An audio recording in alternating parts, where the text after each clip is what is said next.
Zolder, scene of the first European Grand Prix of 1982, at which all the constructors have appeared. For only 14 cars contested the San Marino Grand Prix after the defection for political reasons of the mainly British Fokker teams. So, with a magnificent new pits complex built since last year to improve working conditions and safety, hopes were high for a Belgian Grand Prix free from acrimony and with clean, close racing. But the greatest unhappiness imaginable occurred before race day. In the closing stages of the last practice session for today's Belgian Grand Prix, motor racing and the world lost a much-loved and truly courageous sportsman when Gilles Villeneuve, fighting to improve his starting grid position, hit the March car of Jochen Mass in a 150 miles an hour accident which must intensify the need to reduce cornering speeds and improve Grand Prix safety. Villeneuve's Ferrari was completely shattered and the driver hurled against the catch fencing. Tragically, heart massage and specialist treatment in Louvain failed to save his life. 30-year-old French-Canadian Gilles Villeneuve made a sensational Grand Prix debut with McLaren in the 1977 British Grand Prix, after which he was contracted by Ferrari, for whom he was to drive in 65 Grand Prix, winning 6 of them and becoming the idol of the fanatical Italian motor racing tifosi. In 1978, his first year with Ferrari, Villeneuve established an immediate reputation as a tremendously competitive hard charger. In the last Grand Prix of the year, he achieved every racing driver's ambition, victory at home. Villeneuve wins and 100,000 cheering Canadians go wild with delight at the first ever Grand Prix win by a Canadian in, of all places, Canada. 1979 was Villeneuve's best year. 3 wins, but none of them as hard fought as his battle with René Arnoux for second place in France. And Arnoux does it, does he? And Villeneuve locks up. And Villeneuve has had to go wide, and Arnoux's on the inside as they go round Villeroy. He's got the shorter line. He's got second position. He's got second position. He's through. They bang wheels. He's off. He's off. And he's back again. René Arnoux off the circuit and back again. And now Villeneuve's in second position. And this is the last lap. And Villeneuve goes over the corrugations, and he nearly loses the front as they go up to Parabolique on the 80th and last lap. And he's back, he's in second position. Villeneuve is second in the Ferrari. Down to third position goes Arnoux. A perfect example of Villeneuve's gritty fighting spirit, which endeared him to motor racing enthusiasts.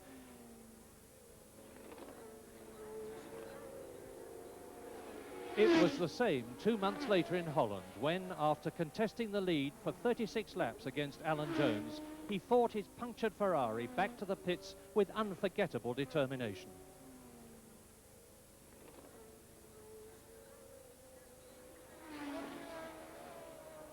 1980 was a barren year, but last year he won at Monaco and with another fighting drive took his last Grand Prix victory in Spain. Now Villeneuve's only got to put his foot down, and Villeneuve in the Ferrari wins from Lafitte, Watson, Reutemann and De Angelis. The Spanish crowd justifiably goes mad, mad.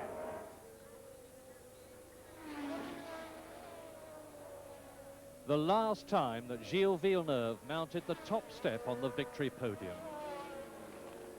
In his tragically short career, Villeneuve spent 2 years in uncompetitive cars, fighting every foot of the way. But sometimes even his talent wasn't enough, as at last year's British Grand Prix. And off goes the Ferrari into the catch fencing goes De Cesaris. Alan Jones is off. So out of the race is Alan Jones, Villeneuve and De Cesaris. This year, in an improved car, Villeneuve led in Brazil and finished third at Long Beach before being disqualified for a technicality. 2 weeks ago, in the San Marino Grand Prix, he fought a bitter battle for victory with his teammate Didier Pironi. Last lap. We are around the Tamburello and see Pironi now. He's going through. He's got to come down the inside. He's got him. Oh, he's going wide. Whoa! Fantastic stuff. They've changed places on 2 laps running in Pironi now. All he has to do now is keep it pointing the right way. And no mistakes, because there really isn't a passing place. Unless Villeneuve can have a go up here, there aren't really any more passing places on the lap. So it looks as if Pironi's done it. So, in his last ever race, Gilles Villeneuve, married with 2 children, and one of the most exciting and talented drivers in the history of Grand Prix racing, just failed to win. Disenchanted with Ferrari, he was strongly tipped to drive for the British Williams team in 1983. But sadly, it was destined not to be. Den traurigen Formel 1 Grand Prix von Belgien, heuer der 5. Lauf zur Formel 1 Weltmeisterschaft. Der 2. in Europa nach dem von der FOCA boykottierten Rennen von Imola in Italien vor 2 Wochen. Heute Nacht um 21:12 Uhr, kurz vor 9:45, ist Gilles Villeneuve gestorben. Der Ferrari-Fahrer ist seinen schweren Sturzverletzungen von gestern erlegen. Der Unfall ist passiert 10 Minuten vor Ende des Abschlusstrainings, genau um 13:52 Uhr. Villeneuve ist mit dem deutschen Jochen Maas kollidiert. Die Folgen des Unfalls waren schrecklich. Das belgische Fernsehen möchte den Unfall oder einen Teil des Unfalls noch einmal einspielen. Und wir haben bis zum Start noch etwa eine Viertelstunde Zeit. Ich hoffe, dass ich Ihnen noch dazu passende Interviews mit Jochen Maas und auch mit Niki Lauda, was er über diesen Unfall denkt und vor allem, was er über Gilles Villeneuve denkt, einspielen kann. Wir haben sehr schönes Wetter heute in Belgien. Es ist sonnig und warm. Im Gegensatz zu den vielen verregneten Formel-1-Rennen, die es hier in Zolder schon gegeben hat.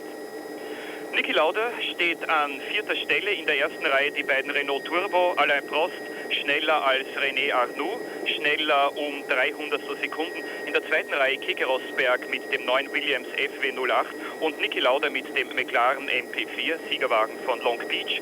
In der dritten Reihe Michele Alboreto, Tyrrell und Andrea De Cesaris mit dem Alfa Romeo. De Cesaris war übrigens heute Mittag im Aufwärmtraining mit vollen Tanks, also bereits mit Rennausrüstung, der schnellste gewesen, Niki Lauda Zweiter. Das ist ein Blick in die geschlossene Ferrari-Box. Nach dem Unfall von Villeneuve hat Ferrari Didier Pironi vom Start zurückgezogen im Zeichen des Respekts und der Anteilnahme. Und das sind jetzt noch Aufnahmen von gestern. Gilles Villeneuve mit dem Ferrari-Start Nummer 27. Erinnern Sie sich, wie viele Grand Prix-Rennen, vor allem im Fernsehen, Gilles Villeneuve durch seinen unglaublichen Einsatz und durch seine akrobatische Wagenbeherrschung schon spannend gemacht hat. Das war, wie gesagt, 10 Minuten vor Trainingsschluss. Villeneuve war mit seiner zweiten Reifengarnitur unterwegs. Sie wissen, pro Training hat jeder Fahrer ja nur 2 Sätze von Qualifikationsreifen. Zu dieser Zeit war Villeneuve in einen harten Kampf um die Startplätze 5, 6, 7 und 8 hinter Niki Lauda verwickelt, mit Pironi, mit den Lotus-Fahrern, mit den Alpha-Fahrern. Und das war der Unfall. Hier sehen Sie den Wagen von Jochen Maas und dieser schreckliche Unfall von Villeneuve. Der Ferrari ist vorne zerbrochen, der Fahrer wurde neben die Piste geschleudert, gegen die Fangzäune und Villeneuve ist gegen einen Pfosten geprallt und hat sich dabei einige Genickwirbeln gebrochen. Die Ärzte haben alles Mögliche versucht, um das Leben des 30-jährigen Ferrari-Fahrers zu retten. Man hat an Ort und Stelle gleich Mund-zu-Mund-Beatmung versucht. Sie dürfen nicht vergessen, dieser Unfall passierte mit einer Geschwindigkeit von 280 Kilometer pro Stunde. Mund-zu-Mund-Beatmung, man hat im Spital dann einen Operation sofort vorgenommen, hat einen Luftschlauch eingefügt, um Villeneuve künstlich beatmen zu können. Es war aber schon am Nachmittag so, dass die Gehirnströmungslinie ganz gerade war, dass keinerlei Gehirnströme mehr angezeigt worden waren. Und das Herz von Villeneuve hat dann kurz vor 9:45 am Abend zu schlagen aufgehört. Nur noch das rechte Hinterrad war auf dem Wagen nach dem Überschlag und Sie sehen, der Fahrer Villeneuve wurde noch angeschnallt an den Sitz aus dem Wagen katapultiert. Das war der Unfall von Gilles Villeneuve und jetzt spiele ich Ihnen vor, ich hoffe es klappt technisch, was Niki Lauda zum Unfall zu sagen hatte. Niki, welche Konsequenzen wird der gestrige Unfall auf die Formel 1 haben? Was sollte sich ändern, was wird man ändern?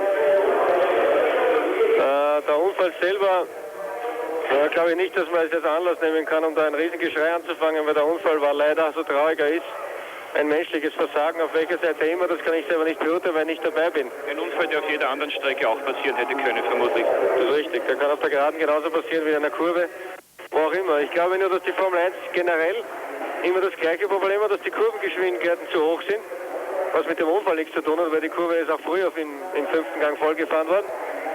Und darum muss gearbeitet werden. Und ich glaube schon, dass man da, wenn man intensiv nachdrückt, relativ schnell eine Lösung finden kann. Was könnte das sein? Entweder man tut die aerodynamischen Hilfsmittel, die die Autos haben, reduzieren oder die Schürzen wegmachen. Jetzt haben Sie kurz vor dem Start noch die beiden Lotus-Fahrer Menzel und De Angelis gesucht und vermutlich auch gefunden. Gibt es von Seiten der Fahrer aus irgendeine Besprechung jetzt? Ja, es wäre so nicht richtig, wenn man jetzt wieder anfangen würde, Dinge aufzuwärmen, die wir eh schon alle wissen, die wir machen müssen. Ich glaube, es ist viel gescheiter, dass man sich in Paris hinsetzt. Jetzt werden wir angeblich in die FISA-Kommission, werden 2 Fahrer zugelassen. Dass man sich dort hinsetzt und klar die Karten auf den Tisch legt und logisch, überlegend, langfristig das Ganze ändert. Niki, das war der technische Ablauf des Unfalls. Wie weit ist Ihnen menschlich nahegegangen? Wie schwierig war es für Sie, diesen Unfall zu überwinden? Und wie war es für Sie heute möglich, im Grand Prix von Belgien zu fahren? Ich glaube nicht, dass man das so einfach überwinden kann, weil der Schill, finde ich, für mich war einer mir nahestehendsten und er war einfach ein fantastischer Kerl und das kann man sicher nicht so wegstecken. Der schnellste wahrscheinlich. Er war überhaupt der schnellste und der beste in meinen Augen, weil er mit einem unheimlichen Einsatz und Herz gefahren ist und ich finde es furchtbar traurig. Für Sie schwierig zu fahren, sich zu überwinden? Es ist immer schwierig zu fahren unter solchen Umständen. Haben Sie mit Jochen Maas, wie haben Sie die Situation gesehen? Und es war eine unglückliche Entscheidung von beiden von uns. Offensichtlich wollte er mich rechts überholen und ich wollte immer nach rechts Platz machen und dann war natürlich nichts mehr zu korrigieren in dieser Hundertstelsekunde, die noch verfügbar ist natürlich eine Korrektur unmöglich und der Rest ist ja hinläufig bekannt. Sie haben den Unfall, glaube ich, im Fernsehen noch ein paar Mal gesehen. Ja, ich habe das Ende des Unfalls eigentlich nur verfolgen können, weil gerade in der entscheidenden Phase am Anfang sah man eben doch nichts, weil das gerade dem Bildschirm entrückt war. Aber ich weiß ja, ich kann es natürlich rekapitulieren und weiß genau, was passiert war und wie es aussah. Also insofern ist das für mich uninteressant. Niemand hat Ihnen Schuld gegeben? Nein, sicherlich nicht. Das war ein, ich würde fast sagen, normaler Rennunfall, der natürlich mit sehr tragischen Konsequenzen hier besonders schwer wiegt, aber manche Strecken sind natürlich besonders heikel in dieser Beziehung und gerade das letzte Training, wo es natürlich um die Zehntel, Hundertstelsekunden geht und man tatsächlich nur 2, 3 Runden jeweils zur Verfügung hat mit einem Satz Qualifikationsreifen. Man steht tatsächlich vor der Wahl, wenn man auf irgendeine Situation aufläuft, soll man vom Gas gehen oder soll man eben draufbleiben auf dem Gas und wenn dann eben solche Dinge passieren, dann liegt es in erster Linie daran. Ich glaube, Sie waren schon in einer Auslaufrunde zurück an die Boxen und Villeneuve war in seiner letzten schnellen Runde. Wann haben Sie ihn zum ersten Mal im Rückspiegel gesehen? Na, ich sah ihn kurz nach dem Hügel links im Rückspiegel und wollte ihm eben die schnelle Linie freier machen. Ich fuhr nicht ganz links, ich fuhr ein bisschen in der Mitte und bin dann weiter nach rechts gefahren und er fuhr halt direkt dann in mich rein. Jochen, ist es schwer für Sie heute, den Grand Prix von Belgien zu fahren? Nein, es hat mit dem Rennen nichts zu tun, für mich direkt, aber es ist natürlich ganz besonders unerfreulich. Ich meine, ich kannte ihn recht gut und so weiter und ich fahre nicht schweren Herzens hier. Das sind Freunde gewesen und ich glaube auch sogar Nachbarn in Monte Carlo. Ja, Nachbarn, Freunde, übertrieben. Ich meine, er ging seine Wege, hatte viel zu tun und ich ging meine, aber wir sahen uns trotzdem recht häufig.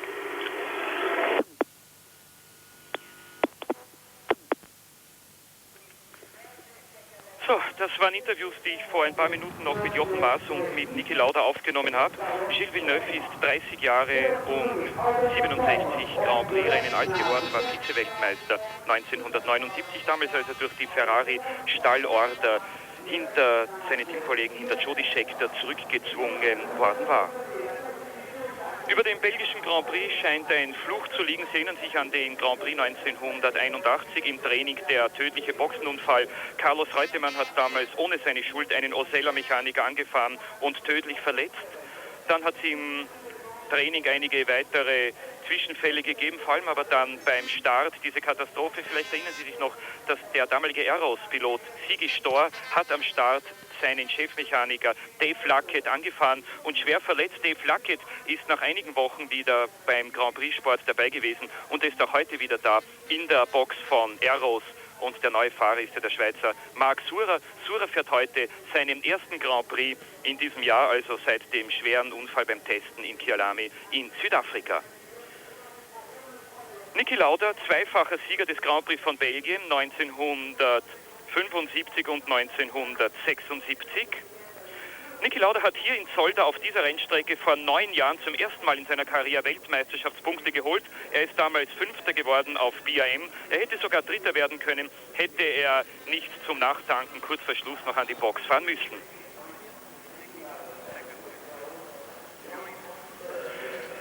Die Taktik von Niki Lauda für heute ist ganz klar. Er möchte versuchen, so schnell wie möglich an den beiden vorne stehenden Renault Turbos von Prost und von Arnoux vorbeizukommen. Der Grund ist der, Niki Lauda weiß, dass er mit dem McLaren mit vollen Tanks schneller fahren kann als die beiden Renault Turbos, die heute Vormittag relativ langsamer waren. Außerdem hatte Alain Prost, also der Trainingsschnellste, noch einen Turbodefekt. Der Turbo musste gewechselt werden in den 3 Stunden, die noch bis zum Start verblieben waren. Und Niki Lauda möchte, wie gesagt, so rasch wie es geht an den beiden Renaults vorbei. Also heute keine Abwartetaktik, wie zum Beispiel beim Grand Prix von Long Beach, als es sich Niki Lauda leisten konnte, auf einen Fehler oder auf einen Ausfall von Andrea De Cesaris zu warten. Michele Alboreto mit dem Tyrrell ist das, liegt im Augenblick nach den vielen Disqualifikationen und Korrekturen an 3. Stelle der Weltmeisterschaft. Nach Punkten schaut so aus: Prost 18, Lauda 12, Pironi und Alboreto je 10, Rosberg und Watson je 8 Punkte, dann Reutemann, Villeneuve je 6 Punkte, Arnoux, Menzel, Patrese je 4, Jarry je 3, Winkelhock, Salazar und De Angelis je 2 Punkte. Rein theoretisch sollte Alain Prost heute keine Punkte machen, dann würde Niki Lauda mit einem 2. Platz bereits zum führenden Alain Prost aufschließen und mit einem Sieg könnte er die Führung in der Weltmeisterschaft übernehmen, würde Alain Prost nicht besser als 5. werden. 22 Andrea De Cesaris, Laudas großer Gegner von Long Beach, dort war er trainingsschnellster und hat auch 16 Runden lang geführt. Der Teamkollege von De Cesaris, Bruno Giacomelli, hat große Rückenbeschwerden, hat nicht das ganze Training mitmachen können, wurde von einigen Ärzten behandelt, ist aber heute am Start. Durch den kompletten Rückzug Ferraris sind 2 Fahrer ins Starterfeld gekommen, die an sich nicht für die 24 schnellsten qualifiziert gewesen wären, nämlich Jochen Maas, der dieses tödliche Missverständnis mit Villeneuve gehabt hat, und Mauro Baldi mit dem 2. R-Aus. Der Engländer Nigel Mansell auf Lotus war voriges Jahr hier in Zolder Dritter, der erste englische Fahrer seit James Hunt, der auf dem Siegerpodest eines Grand Prix gewesen ist. Während unserer Tonbandinterviews haben Sie, glaube ich, die Startaufstellung gesehen. Noch einmal, also 1. Reihe Prost Arnoux, 2. Reihe Rosberg Lauda, 3. Alboreto De Cesaris, 4. Menzel und Piquet, 5. Patrese und Watson, 6. De Angelis und Winkelhock, 7. Daly und Chiva, 8. Giacomelli und Jarrier, 9. Lafitte Salazar, 10. Warwick und Henton, 11. Fabi und Sura, 12. Serra und Bösel und 13. Reihe Jochen Maas und Baldi. Was heißt das? Die beiden Brabham BMW Turbo von Piquet und Patrese sind also zum ersten Mal seit Kyalami Südafrika wieder im Rennen. Zwischendurch hat Bernie Ecclestone ja auf den Ford 8-Zylinder-Motor zurückgewechselt. Es hat dann vorige Woche dieses Ultimatum-Fernschreiben von BMW an Bernie Ecclestone gegeben. Entweder du baust wie vertraglich vereinbart sofort wieder unsere BMW Turbomotoren ein für den belgischen Grand Prix, oder wir betrachten den Vertrag als gelöst. Groß im Bild sehen Sie Dieter Stappert. Er ist der Rennleiter von BMW und er ist Österreicher, er kommt aus Kärnten. Im Bild Nelson Piquet, der Weltmeister.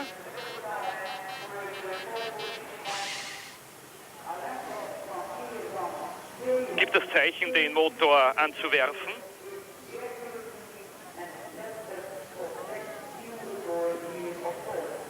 Es ist eine eigenartige und deutlich gedrückte Stimmung heute in Zolder. Der belgische Grand Prix ohne Zweifel überschattet durch den Unfall von Villeneuve. Und Sie haben vorhin Maas und vor allem Lauda gehört. Es gibt, glaube ich, keinen Fahrer, der das so schnell wegstecken und einfach überwinden kann. Es war wahrscheinlich auch der berühmte Blitzableiter-Effekt der Formel-1-Fahrer, dass sich gestern nach dem Trainingsabbruch und nach der neuen Trainingsaufnahme, und zwar ungefähr eine Stunde nach dem Unfall, 8 Fahrer noch in ihre Autos gesetzt haben, um einfach dieses schreckliche Erlebnis loszuwerden und noch zu fahren. Von einer Zeitenverbesserung war natürlich gar keine Rede mehr. Ich kann mich aber erinnern, dass Jackie Stewart 1970 nach dem Todessturz Jochen Rindt in Monza mit Tränen in den Augen einige Minuten nach dem Unfall seine Trainingsbestzeit gefahren hat. So viel über die psychologischen Belange des Formel-1-Fahrens. Hier haben Sie den Stand der Weltmeisterschaft eingeblendet. Prost 18, Lauda 12. Und Keke Rosberg ist, obwohl er keinen Meter gefahren ist, in den letzten Wochen vom 1. auf den 5. Platz zurückgefallen. Schwierigkeiten bei Lotus. Und zwar ist es der Wagen von De Angelis, der angeschoben werden musste. Eine Aufwärmrunde auf dem 4,24 Kilometer langem Kurs von Zolder. Den Rundenrekord hält Jacques Lafitte mit dem Ligier, aufgestellt 1980 mit 1,20,88. Voriges Jahr Trainingsbestzeit Reutemann 1,22,28. Diese Bestzeit wurde von Prost bei Weitem geschlagen. 1,15,701, Schnitt 202 Kilometer pro Stunde und um 7 Sekunden schneller als Carlos Reutemann bei seiner Trainingsbestzeit im vorigen Jahr.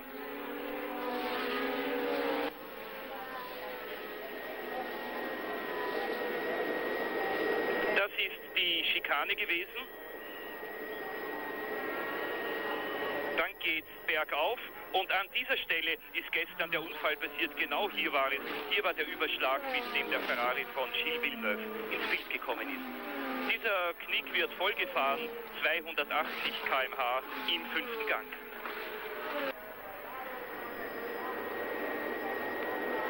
Was in Zolder sehr wichtig ist, das sind die Bremsen. Alle Fahrer, alle Wagen haben heute stärkere Bremsscheiben. Die Bremsscheiben erhitzen sich in Zolder aufgrund der beiden Schikanen auf 600 bis 700 Grad Celsius. Darum bei allen Teams, wie gesagt, stärkere Bremsscheiben, die die Autos natürlich etwas schwerer gemacht haben. Gewichtslimit 580 Kilo und seit neuestem 580 Kilo zwischen Start und Ziel. Es ist das Nachfüllen von Öl und Wasser ab jetzt sofort verboten. Sie kennen den schmutzigen Trick, mit dem sehr viele englische Teams das Reglement bis zum Zerreißen strapaziert haben. Das hat ja dann auch zu den Disqualifikationen von Piquet und Rosberg geführt.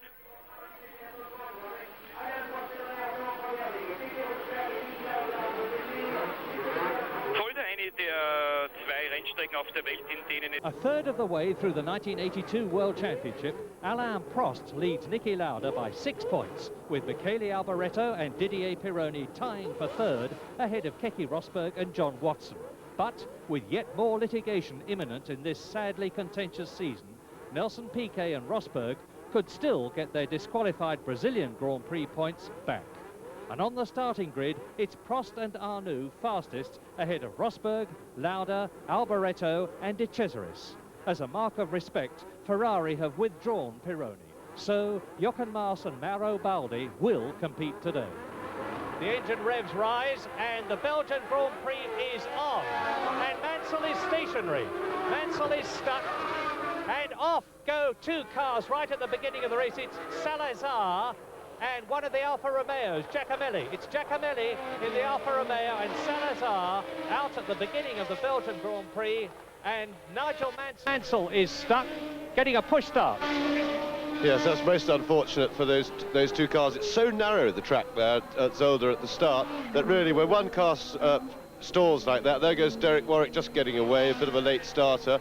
Both drivers all right. The car's probably not damaged very much. It was just a little bump and things, but it's so narrow. When one car stops on the grid, it's almost inevitable that contact will be made. And we've had a lot of start line accidents at Zolder. I really think that they should widen that track there for the start. Lap 1 then, and soon we will see, we hope. Well, it's one of the Renaults, that's for sure. And behind him is Rosberg, and I can't identify which of the Renaults is in the lead at the moment, but certainly it is Renault's first and third, with the very determined Finnish driver, Keke Rosberg. It looks like René Arnoux, and it is René Arnoux, who has had such terrible luck this season. And up behind Alain Prost is Niki Lauda in the Barbara McLaren.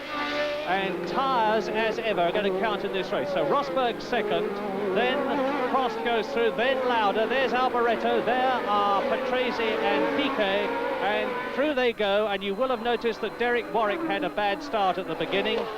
So 1 lap has now been completed.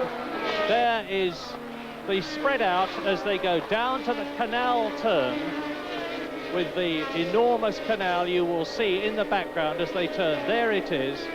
And René Arnoux is, as he has done so many times before, leading from the start with Rosberg, Prost, Lauda, De Cesaris, Alboreto, Patrese, Piquet, and there is Elio De Angelis in about 9th position. Now this is the second lap up to the chicane. I see some yellow flags waving up at the chicane at the top of the picture, just in the background there. But we didn't get a chance to see what the incident was, but it looks as if somebody's gone off there. Well, René Arnoux will be praying, I'm sure, even this early in the race, that he has car reliability this time. You will recall at San Marino he had the most appalling luck. There is the very talented Alboreto, still ahead in the Candy Tyrrell of the two-turbo BMW Brabham cars of Patrese and Piquet as the leader goes through. Yes, Alboreto has certainly come on a lot, and it looks now as if Ken Tyrrell's put together a much better car than he has had for the last couple of years. Alboreto impressed a great deal at Imola in the last Grand Prix, but it was difficult to make comparisons then because it wasn't a full field there, and there weren't, of course, all the FOCA teams. But he impressed there, and he's certainly confirming it here. He's qualified very well indeed. He was very quick in qualifying, and he's at the moment doing a very competent job in the race. Well, let's watch carefully Keke Rosberg. I remind you that in second place he is in the new FW08 Williams car. He is on Goodyear tyres, and the leader, René Arnoux, is on Michelin. Tyres are going to be very, very critical in this race. And as the fuel loads lighten, we expect to see them go a lot quicker. And now you look down and you can see the gap. When I took it on the stopwatch, it was 4/5 of a second between the yellow and white turbo Renault in the lead of René Arnoux and the white and green Williams of Keke Rosberg. And Rosberg closing right up at the very, very tight right-hander. And then it's Prost, and already Lauda and Watson are starting to chase him. Yes, it looks as if Lauda's trying to find a way around Alain Prost. I think it was interesting, that helicopter shot that we had. You see how the Williams closes up in the corners. The chassis obviously doing a lot better in the corners, and now the turbo goes away on the straights. It's the old story that we get every Grand Prix these days.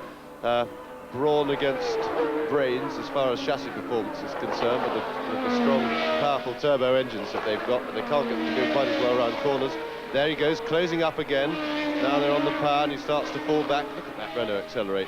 A small difference in visible acceleration means a really huge difference in power output of the engines. Now they come onto the main straight, and we'll see if we get a shot down there that the Renault really stretches his lead. Lauda climbing all over the back of Prost, but of course stuck when he gets to the straights. And behind Niki Lauda is Andrea de Cesaris, and see now how Keke Rosberg seems to be getting the measure of the leader Arnoux, but Arnoux pulls away on sheer power there, as does Prost behind him in third place.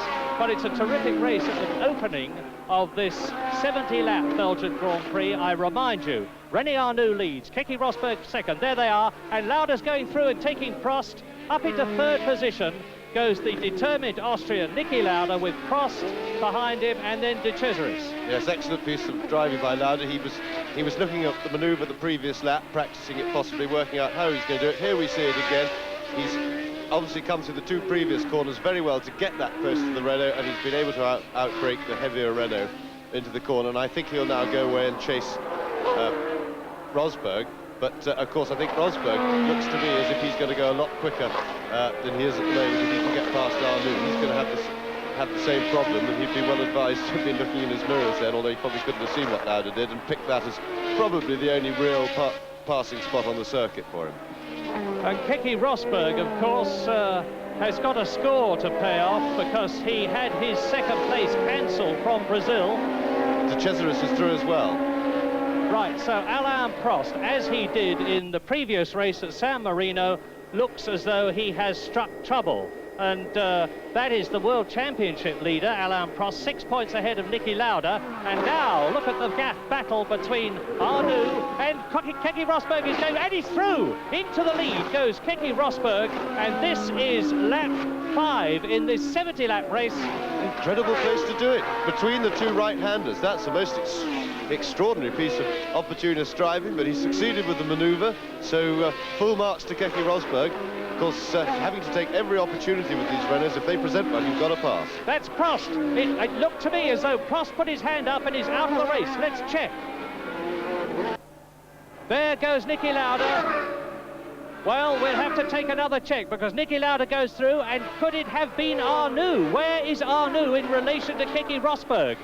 It must have been René Arnoux. I saw a Renault and I saw that it is. Niki Lauda is in second place, and on lap 6 then, we have the sensational situation that it would appear this early as though René Arnoux, the race leader, is once again, with his bad luck jinx striking, out of the race. Alain Prost is down, and there is the Renault pit, and that must be, we'll get a close look hopefully in a minute, René Arnoux. 2 World Championship Grand Prix to his credit in the past, but today is not going to be another one. And now it looks as though we're going to have the wonderful sight of the Williams. There it is with Keke Rosberg, and I remind you, particularly our viewers in Australia, that last year Alan Jones was in this commanding position, having fought his way up into the lead ahead of his teammate Carlos Reutemann, and Jones went off, badly scalded his leg, and now we have another Williams in the lead this year, a new car, Keke Rosberg, with the ex-world champion Niki Lauda in second place. There is Rosberg, that is Lauda, third is De Cesaris, fourth is Arnoux, and then Patrese. The thing that Keke has to do now, of course, is just settle back and get into a nice steady groove. I don't think he has to worry about Lauda at this stage, although Lauda is on Michelin tyres and Keke's on Goodyear, so it'll be really a case of seeing which tyre holds up the best. As the race progresses, the marbles will build up on the outside, and so therefore both drivers will have to take it extremely cautious. But Lauda, I think, is in a very good position. He can pace himself off Rosberg, and Rosberg is the one who has to set the pace, so it's going to develop into quite an interesting situation.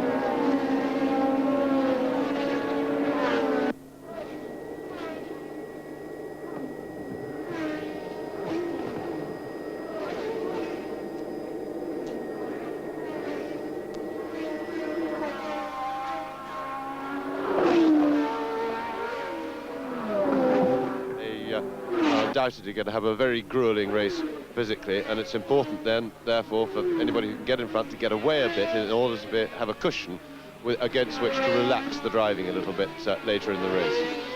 Well, now watch Andrea De Cesaris in the Alfa Romeo, because it looks to me, with Rosberg going through, and there is Lauda, as though De Cesaris is closing up. There is De Cesaris, there is Prost fourth, Patrese fifth, Alboreto sixth, and John Watson, it looked like, in seventh position. Keke Rosberg, and he is on lap 8 in this 70-lap race.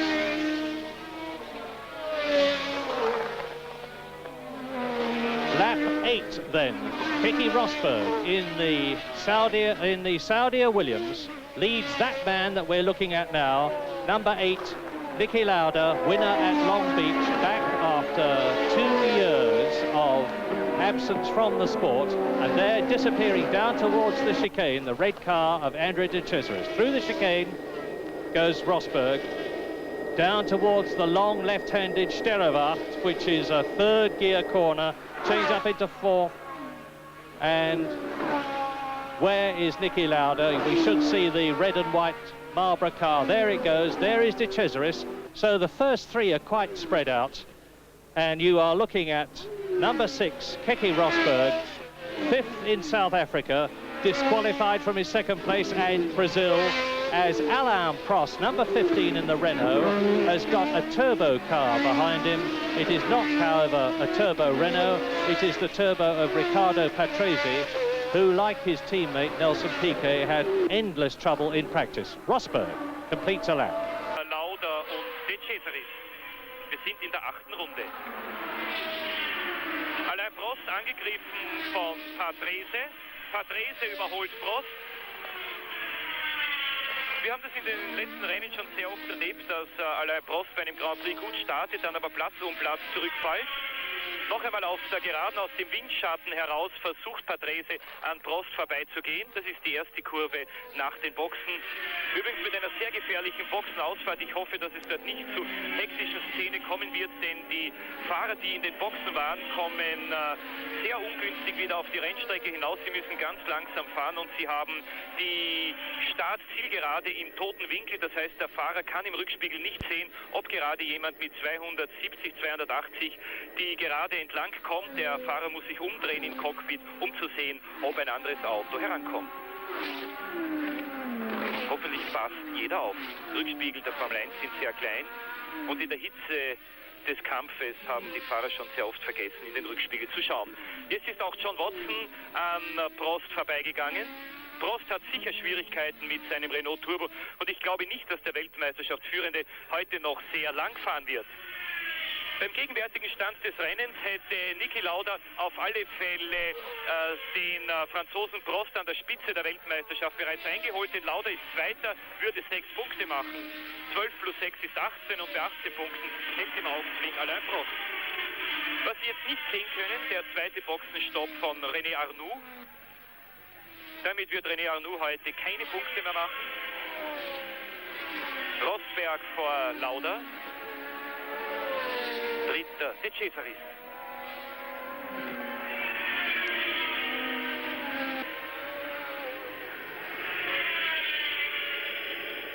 Zwei Achtzylinder von Ford, Cosworth vor dem schnellsten 12-Zylinder, dem Alpha von Andrea De Cesaris. Die Alpha sind immer sehr schnell. Well, we rejoin Zolder and the positions haven't changed. If anything, Rosberg has increased his lead just fractionally. Lauda seems to have settled in, and so indeed is De Cesaris. Patrese is doing very well in the BMW engine Brabham. He's up into 4th place.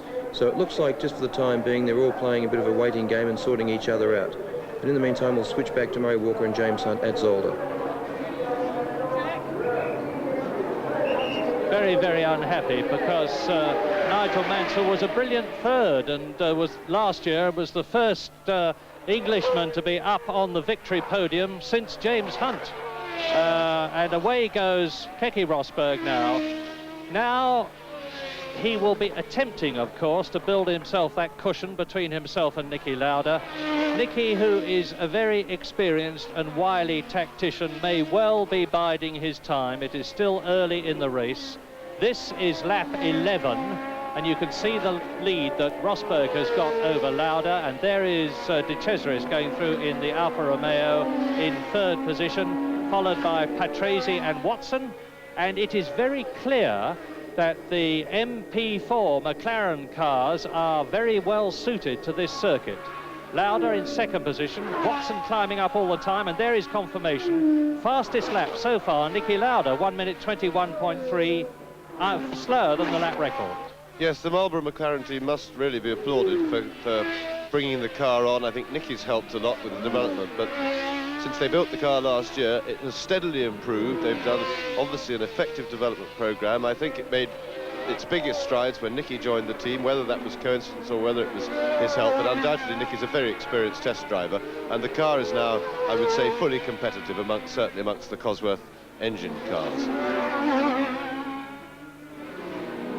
Prost dropping back and Michele Alboreto catching him. Nelson Piquet goes through. There is Derek Daly and De Cesaris.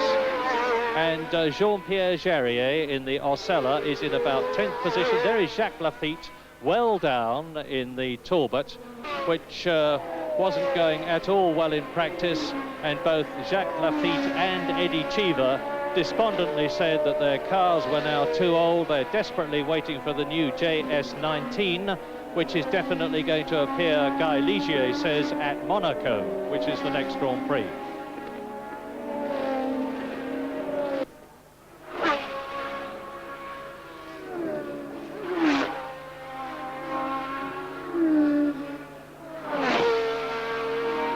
Coming up to the start of lap 13 in this 70-lap race. And the question is, can Niki Lauda do anything about the gap between himself and Keke Rosberg? Patrese goes through. There's the turbo, BMW-powered car. It is said that the Brabham team were not particularly anxious to run this car at Belgium, and that they had an ultimatum from the BMW outfit to say that they would withdraw the engines and all the facilities that they had been given if Brabham did not run the turbos, and they have done so. John Watson's having a good race by the look of things. That's him just following Patrese there in the Brabham, and from what I can see, they don't really appear to be losing much ground to the leaders. And with the length of this race to go and a few dropouts, it looks as if Watson could well be up there supporting Niki Lauda, or even possibly having a go to race him. Lap 13 out of 70, and in the lead, Keke Rosberg from second place, Niki Lauda. Third, De Cesaris. In fourth position, behind De Cesaris, and coming up well is Riccardo Patrese. Then behind Patrese, John Watson. And we look down now on the Brabham BMW. Patrese and Watson. And Patrese has extended the gap. This is the man, Riccardo Patrese, who spent 4 years with the Arrows team. There he goes. Until this year. So at the end of the 12th lap, on lap 13, with still a long way to go, Keke Rosberg is very much in command from Niki Lauda, with in third place Andrea De Cesaris. Then behind De Cesaris it is Patrese and Watson and Alain Prost slipping down the field all the time.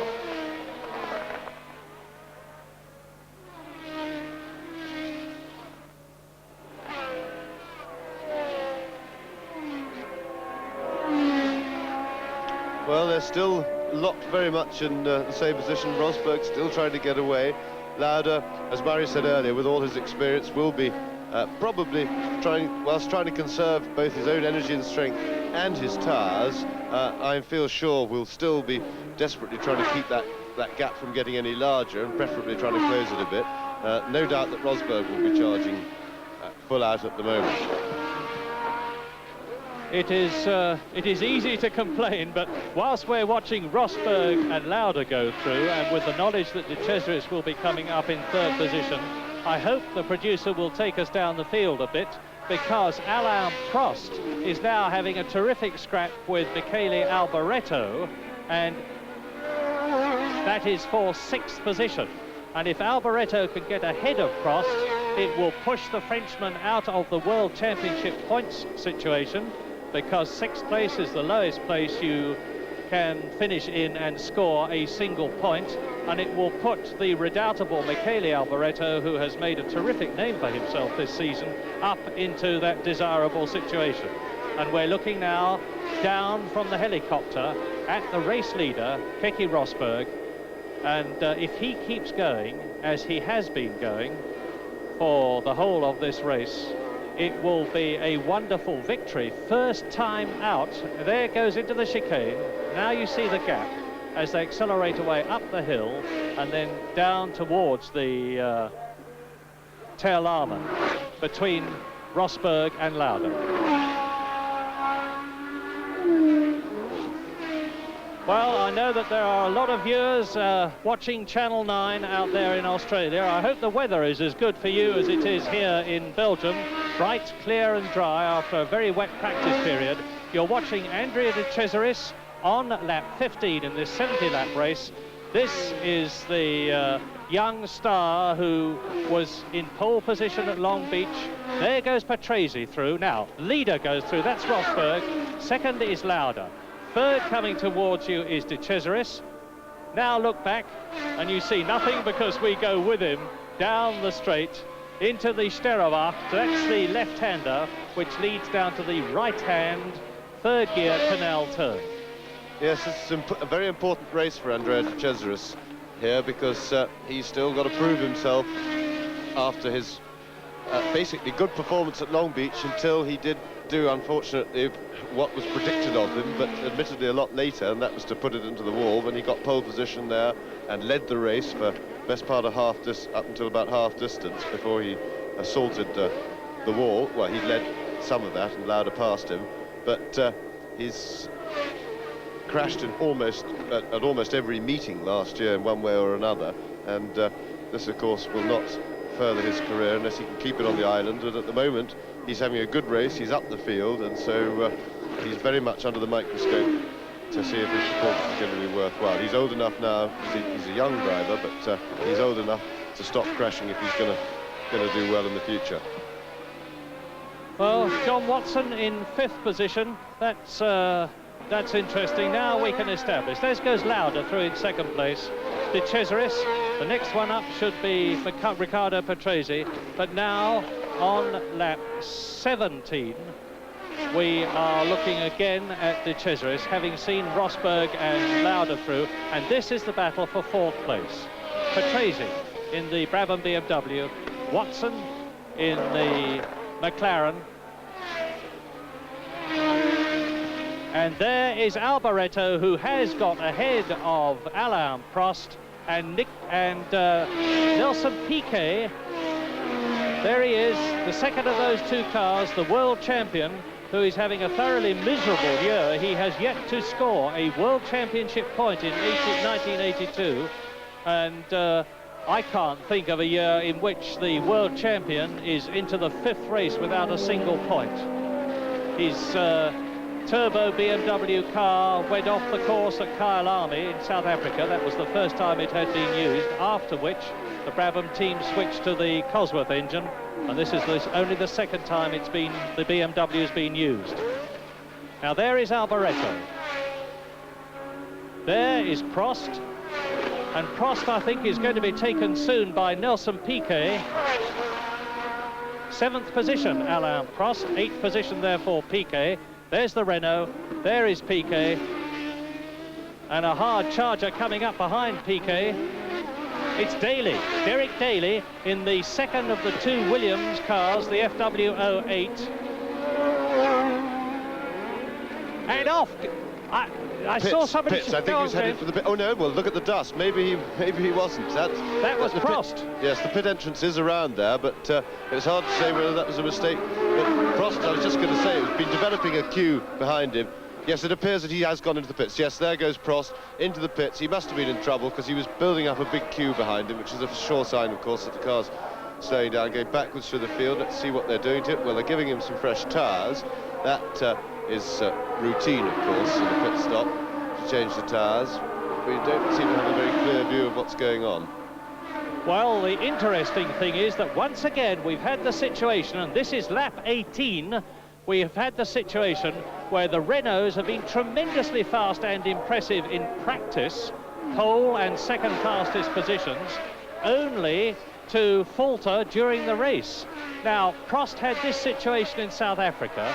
He came into the pits and took on tyres, and it looked to me from the shortness of that pit stop that was all he did here in Belgium. And after he had taken on fresh tyres in Kyalami, he drove an absolutely classic race on fresh rubber, drove right through the field and finished in 1st place, a quite incredible achievement.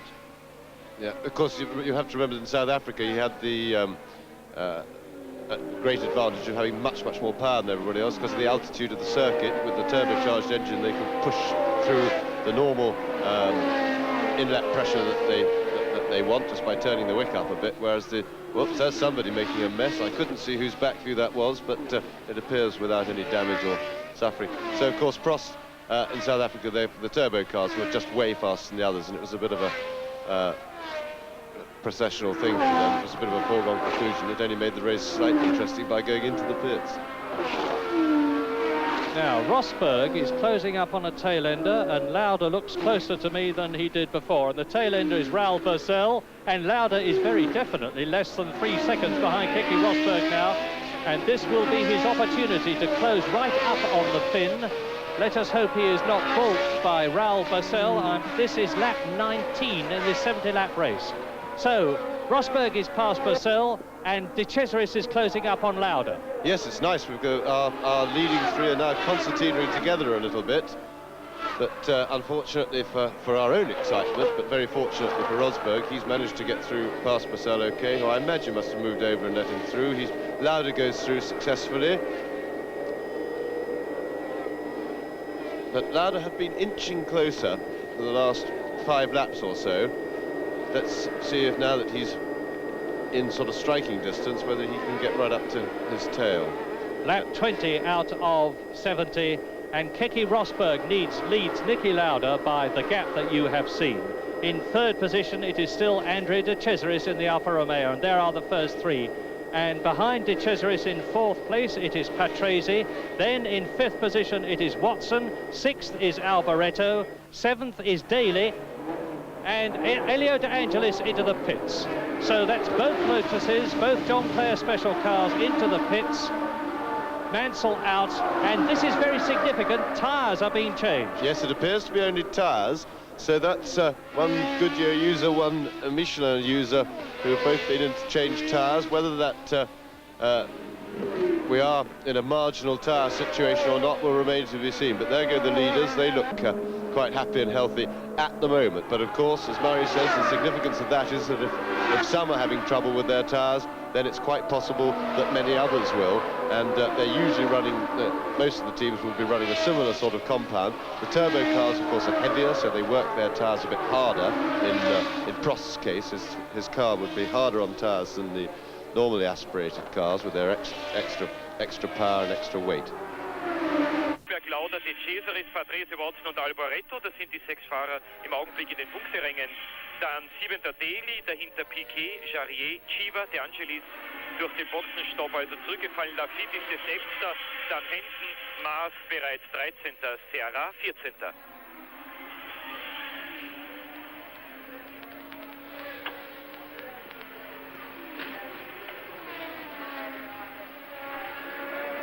Flaggensignale, das heißt überholen lassen.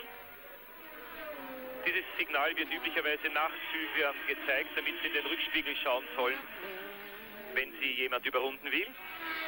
Niki Lauda ist schneller geworden, 1,3 Sekunden, nur noch der Rückstand von Niki Lauda auf Keke Rosberg. Alain Prost wird von Rosberg gleich überrundet, wenn er das Tempo nicht steigern kann.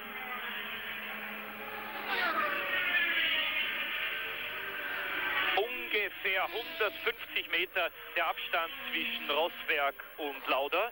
Das heißt, der Windschatten wirkt gerade noch auf der Geraden. Die Windschattentricks der Formel 1 kennen Sie ja sicherlich schon aus unseren vielen Formel 1 Übertragungen. 1,3 Sekunden zwischen Rosberg und Lauda. De Cesaris ist gleichfalls näher an den Österreicher herangekommen und hier haben Sie es deutlich gesehen, De Cesaris 3 Sekunden hinter Rosberg und 1,7 hinter Lauda. Möglicherweise wird es also in den nächsten Runden zu einem Zusammenschluss des Führungstrios kommen. Lauda 1,9 jetzt hinter Rosberg, dann De Cesaris zurückgefallen auf 5,2, Patrese 13, Watson 14 und Alboreto 23 Sekunden, Daly dann 28, Piquet 33, Jarier 35, Chiva und Lafitte 36, die beiden Ligier, Talbot, Matra 12 Zylinder unmittelbar hintereinander, 12. Henson, 13. Maas, 14. Serra und für unsere Schweizer Zuschauer Marc Surer in seinem großen Comeback-Rennen an 15. We join Zolder in pretty much the position that we left it. The first 3 placings are Rosberg, Lauda, De Cesaris. Watson very hard on the heels of Patrese. I think it's only a matter of time before we see a change in position there. I think the cars seem to be very equally balanced at the moment. I think that Rosberg, I noticed, was sliding a little bit more than what he was at the beginning of the race. Now, whether this is the tyres starting to go off or not, time will tell. But I reiterate what I said earlier on. I think Lauda is in a perfect position. He's pacing himself very well. He's allowing the gap to be static, keeping Rosberg on his toes. And I think that we could see him make an attack very, very shortly. Of course, De Cesaris is in there as well, so Lauda will have to be very careful that he doesn't hang back or relax too much, otherwise you'll have young De Cesaris on his tail, which is not a very good situation for any driver. And now we rejoin back to Zolder, to Murray Walker and James Hunt. My thinking that he would go a lot quicker on new rubber seems to have been awry. Rosberg leads, there he goes. There is Lauda. This is De Cesaris. There is Prost. Number 15, Alain Prost, rapidly seeing his chance of adding to his World Championship points disappear. And Niki Lauda, on the other hand, now on lap 23, has got the prospect of at least 6 points for this race if he can keep going. And let's see where he is. That was Rosberg through. And Lauda scrambles past the arrows of Marc Surer and laps him in the process. And if Lauda gets those 6 points, it would make him equal with Alain Prost in the World Championship at the head of it, provided, of course, that Prost doesn't keep going and get a point or two himself. So, Surer there in the middle. Lap 24, Keke Rosberg leads. Niki Lauda in second position, De Cesaris third, Patrese in fourth position, Watson in fifth position, and in the last World Championship score point position, Michele Alboreto, seventh Daly, eighth is Nelson Piquet, and in ninth position, Eddie Chiva. Alain Prost in the pits again.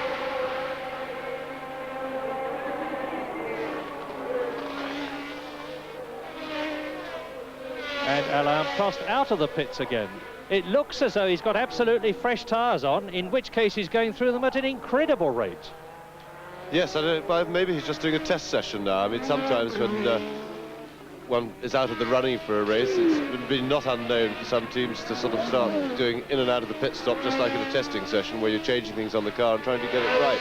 But I got the impression that there was something more than just the tyres wrong with Prost's car. I know he changed them when he went into the pits, but that's fairly routine. But he seemed to be generally slow, and that's unlikely to be the tyres that would do that. One would have expected if something was going wrong with the tyres, he'd go quickly to start off with, and then of course slow down in due course when the tyres started to wear or went off, as they say. But didn't seem to be that. 2.8 seconds between Andrea De Cesaris in third place and Niki Lauda, who is second, and about the same gap between Keke Rosberg, the race leader, and Lauda. So there is, in round figures, 5 to 6 seconds covering the first three cars on lap 25 in this 70-lap Belgian Grand Prix, with, I remind you, Nigel Mansell out of the race, René Arnoux, who led at the beginning, out of the race in the Renault, Alain Prost out of the World Championship points position, Keke Rosberg leading in the first drive of the new Williams, another Patrick Head car.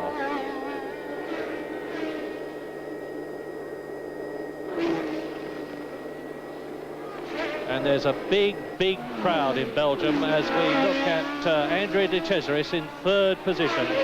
This very young driver who is a very introverted man, very shy, not at all anxious to speak to people or to be interviewed, and he's out of the car and disappears as soon as it stops in practice. There goes Lauda, here comes De Cesaris. They complete another lap and are therefore into their 26th lap.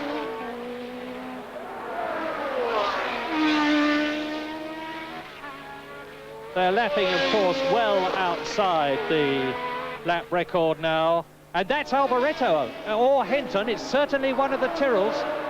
It's Henton, Brian Henton, who got the second Tyrrell drive after Slim Borgood has left the Tyrrell team. Henton drove for the Tyrrell team at San Marino, had trouble, failed to complete even a single lap, and he's done a lot better in this race. In fact, he was very well up in practice. Now, look down, there is the gap between the first and second place men, and they are lapping in about 1 minute 22 seconds compared with the lap record of Jacques Lafitte, which he put up in 1980. That's just under 118 miles an hour. So in today's terms, it is a comparatively leisurely pace, although let us not forget that with a long way in the race to go, the fuel load is still pretty heavy, and Keke Rosberg is extending his lead as Derek Warwick goes through in the Toleman. There is Lauda second, De Cesaris third, and as an aside, it's heartening that both the Toleman cars got through and into the race, Derek Warwick and his teammate Teo Fabi, and here are Patrese and Watson. Now, Patrese, number 2, is in fourth position. Watson is in fifth place, therefore. There is Elio De Angelis in the JPS and Michele Alboreto. And behind that is Derek Daly. So the order now, lap 27, it is still Rosberg leading, Lauda second, De Cesaris third, Patrese fourth, Watson fifth, Alboreto sixth, and Daly in seventh position.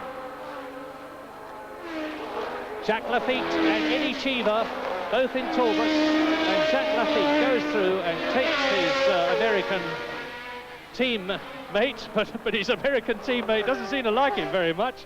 Yes, he'd be battling away like goodness, didn't they?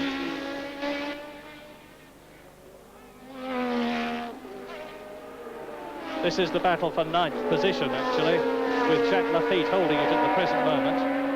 and a good old traffic jam going down to the chicane. This left, right, left, very, very quick chicane, which they go through in second gear, change up into third. Rosberg leads then after 27 laps, that is, and we are now on lap 28. Seems most extraordinary that the Belgian TV people in their infinite wisdom don't appear to put a camera down at the chicane. The only shots we've had of it so far are from the helicopter, and that's a place where there's traditionally plenty of action. It's a good corner, so one wonders what's come over them. Well, we see them accelerating away to the chicane. Now, what are we going to see next? We see Brian Hinton, and Piquet goes through. There's the turbo. Jacques Lafitte is coming up then. So we've got the prospect now of jolly Jacques Lafitte, number 25 in the Talbot, with the wind in his sail, catching the world champion in only his second drive in the Brabham BMW Turbo, and it looks as though Lafitte is shaping up to try and take the Brazilian as they come down towards the Boulderberg, and that is where Alan Jones went off in 1981 and convincingly lost the race. Fortunately, they had a crane to get the car out of the way, and a very one-legged Alan hopped over the Armco with a scalded leg.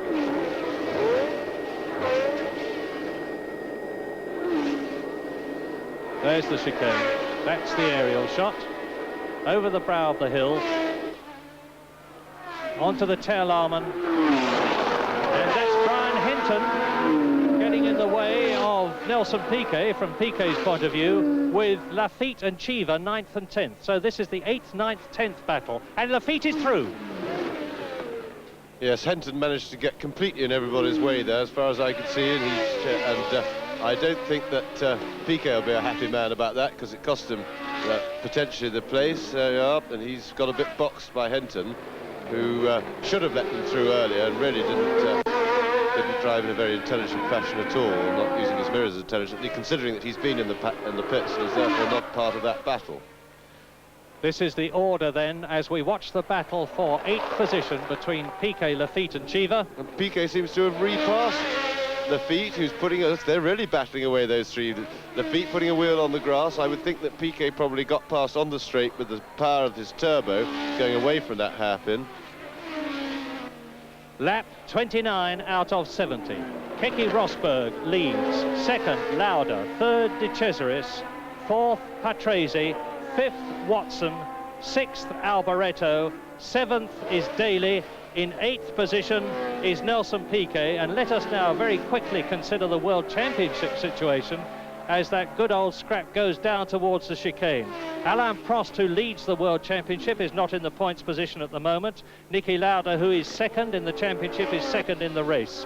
Michele Alboreto, third in the championship, sixth in the race. And Didier Pironi, who is equal in the championship, didn't start. And Keke Rosberg, who is fifth, is in the lead. There he goes, fifth in the World Championship, in the lead in the race, and he is on lap 30 out of 70. Boxenstopp von Mauro Baldi mit dem Eros. Eros ist das Team, das voriges Jahr durch diesen Startunfall getroffen wurde. Dave Luckett, Chefmechaniker, trotzdem hier wieder an der Box. So, und jetzt wird's dramatisch. Nelson Piquet, der Weltmeister, in der Box gewesen. Bei Williams werden Reifen bereitgehalten. Interessanterweise, dass Piquet jetzt bei den Boxen durchgefahren ist, eigentlich durchgestartet ist. Er ist zwar hereingekommen, hat sich möglicherweise im letzten Moment noch überlegt und ist einfach weitergefahren. Was dafür der Grund war, kann ich Ihnen im Augenblick nicht sagen. Wir können höchstens darüber raten.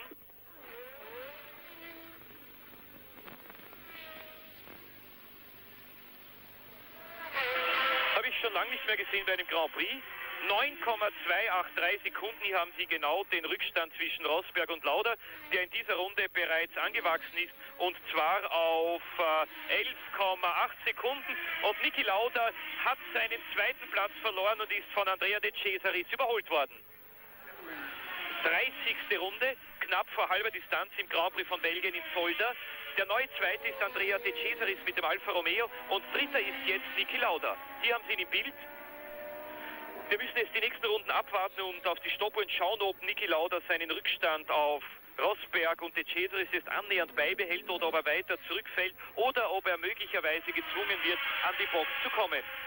Auch bei McLaren hat man mittlerweile die Reifen zurechtgelegt,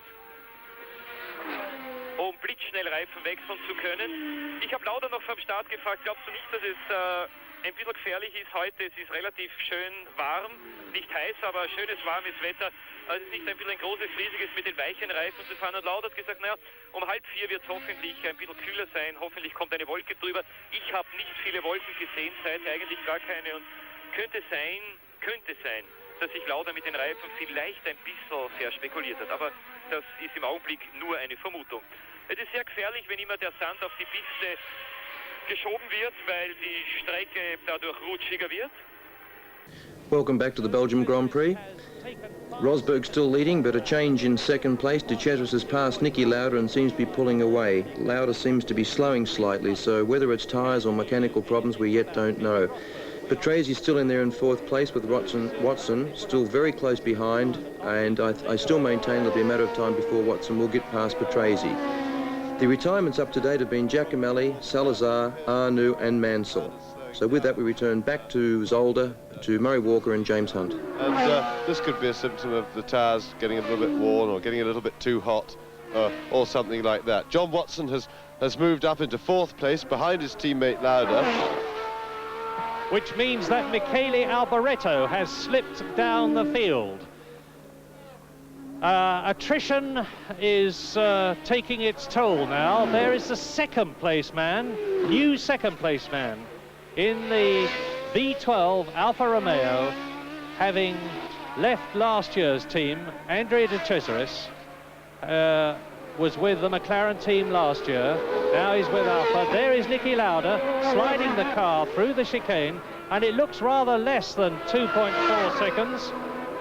Indeed it is. It's just two seconds now, but so Niki Lauda has gained some of the gap. Incidentally, on the right-hand side of your picture, you see Salazar's car and Giacomelli's car, which you remember went out on the first lap, as De Angelis goes through. That was Chico Serra in the Fittipaldi car, and now we're looking through the chicane at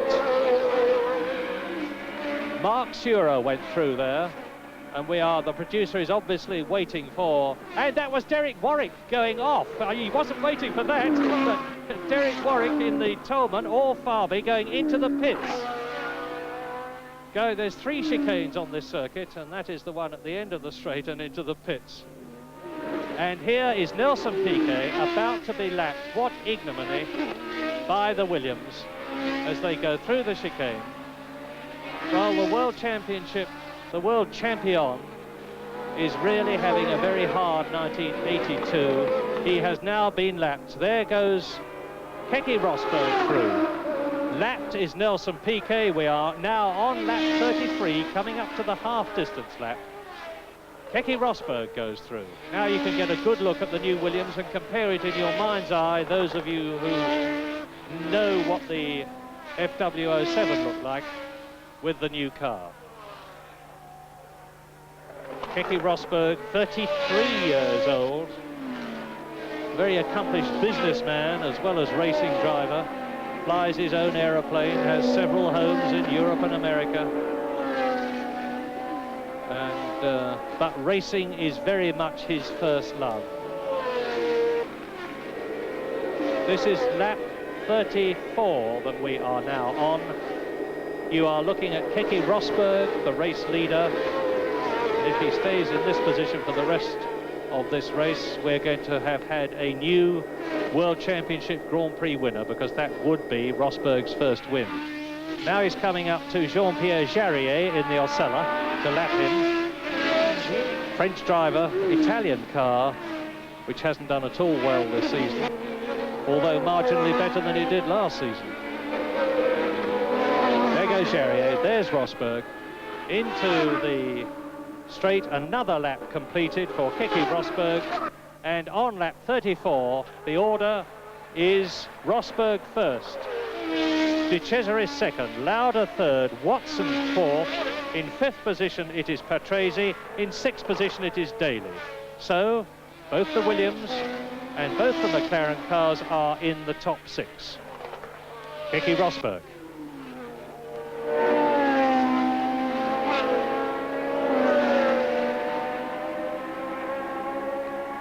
Well, Jarier seems to be determined to keep Rosberg behind him. Keke, of course, has actually got quite a lot of time to get past him, although he won't want to waste too much of it, because Rosberg has now got a good lead over Andrea de Cesaris. And he's passed Jarier. So now Jean-Pierre Jarier is going to have to be passed by Andrea de Cesaris, and that could be quite exciting too. It was about this time in the Long Beach race when Andrea de Cesaris lost his concentration. And he lost his concentration because he thought he saw the back of a car on fire, which is not an unreasonable reason for losing concentration. And he went into the wall. Let's hope nothing like that happens here. Rosberg leads. Jarier has been lapped. And Rosberg is coming up now to take the march of Raul Barcel, the Brazilian, who has gone from Formula 4 to Formula 1 in 2 years. That's 35.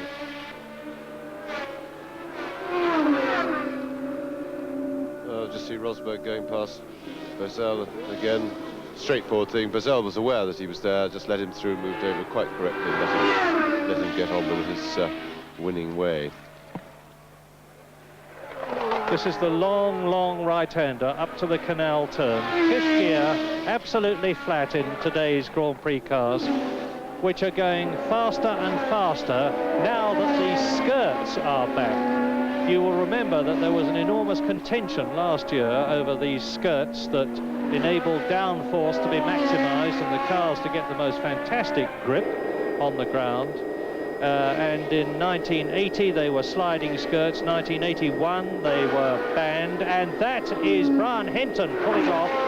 Brian Henton in the Candy Tyrrell number 4, the unfortunate Englishman who seems to be as unlucky in his way as René Arnoux is. And it's a smoky old motor car, and let's hope that that's not fire. I wasn't vastly impressed with the Belgian marshals when I was watching in practice. A lot of marshals, not many flags, and a lot of interest in watching the race and not much interest in doing their job. They seem to be getting down there now, and one of them I see has got a fire extinguisher. Perhaps I'm maligning them. We have missed Andrea de Cesaris on our chart. Where is it now? Let's hope. There's confirmation. Niki Lauda is back in 2nd position. Watson is up to 3rd. Patrese to 4th. Daly to 5th. Cheever to 6th. That means to say that the 2 McLaren cars are 2nd and 3rd. The Williams cars are 1st and 5th. There is 1 turbo in the first 6, and it is that of Riccardo Patrese. And Eddie Cheever, for the first time in 1982, is in the points in a Talbot, unlike the Tyrrell which he drove last year. Well, I wonder what could have happened to Andrea de Cesaris. I was hypothesising a moment ago that he may lose concentration at about this time of the race, but that is a rather uncharitable thought, and it's because we got so used to de Cesaris going off last year. I'm a little mystified as to why we haven't seen him somewhere.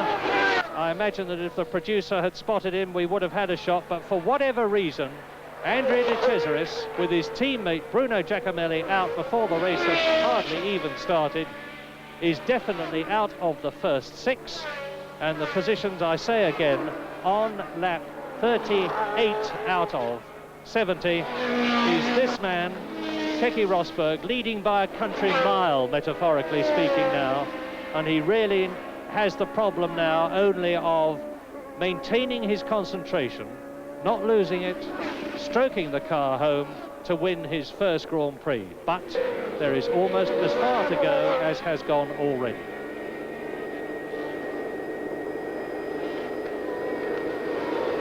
Observe the very, very wide track.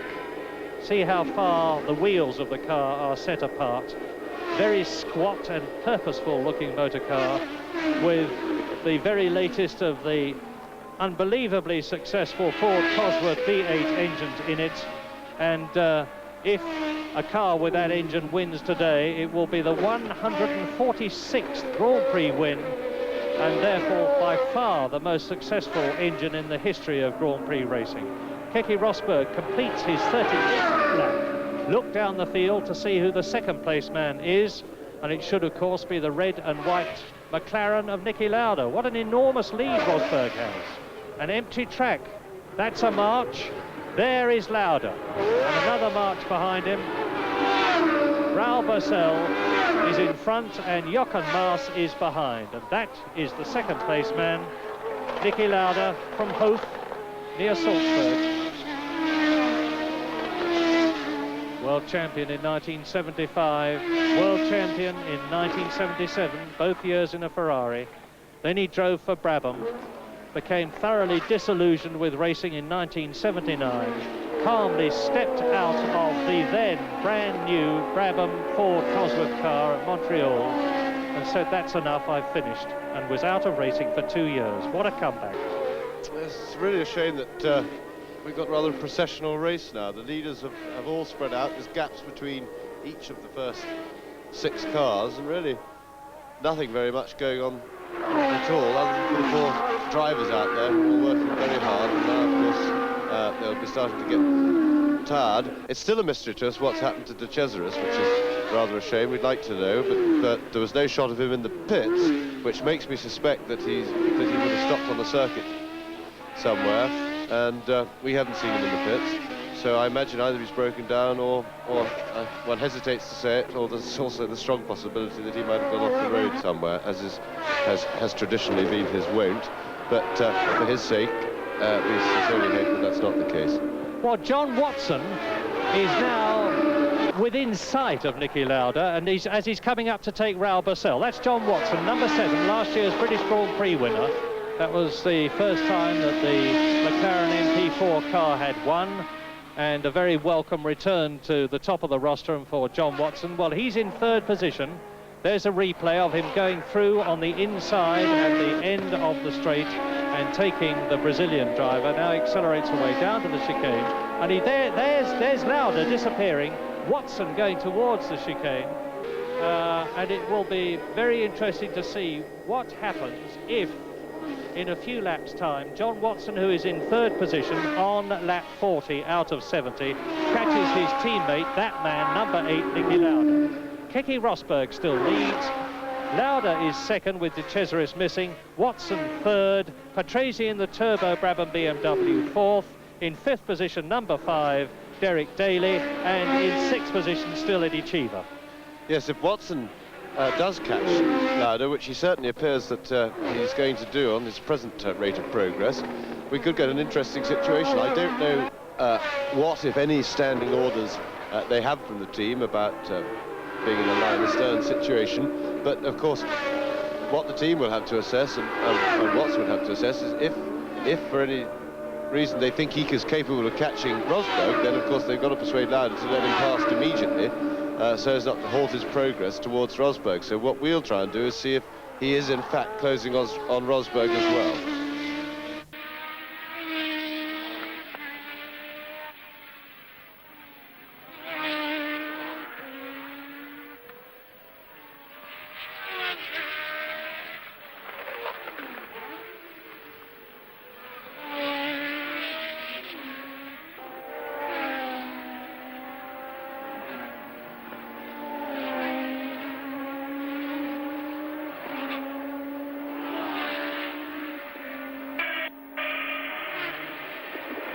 In der 40. Runde, 30 Runden noch bis zur Zielflagge im Grand Prix von Belgien. Rosberg, Lauda, Watson, Patrese, Daly, Cheever in den Punkterängen.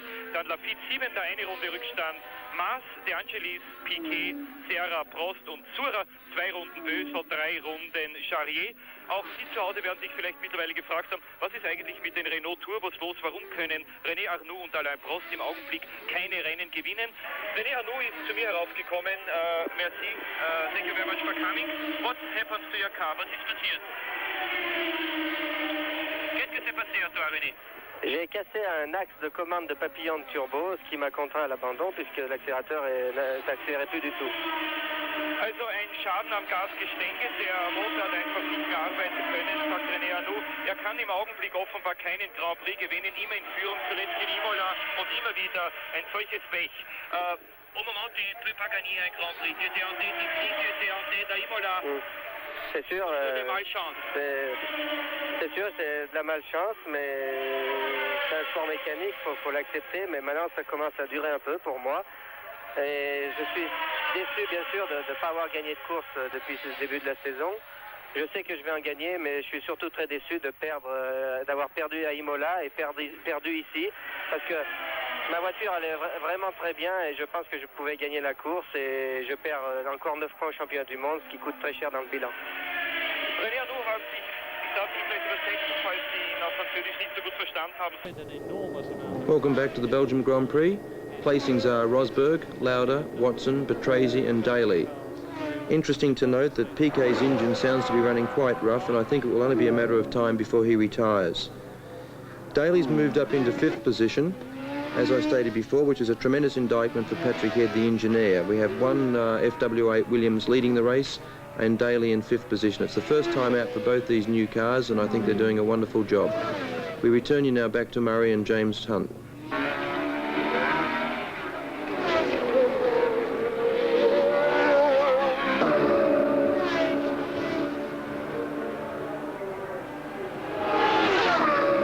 Rosberg's now looking very comfortable out in front. He's got a clear track, a clear back view with nobody immediately behind him, and he must now be thinking of just keeping everything nice and steady. His lead's the best, getting on for 20 seconds now. He must be looking just to keep everything steady, the usual thing, shore up the position, make no mistakes, keep his concentration going, and try and preserve both the wear on himself physically and the wear on the tires and everything else on the car.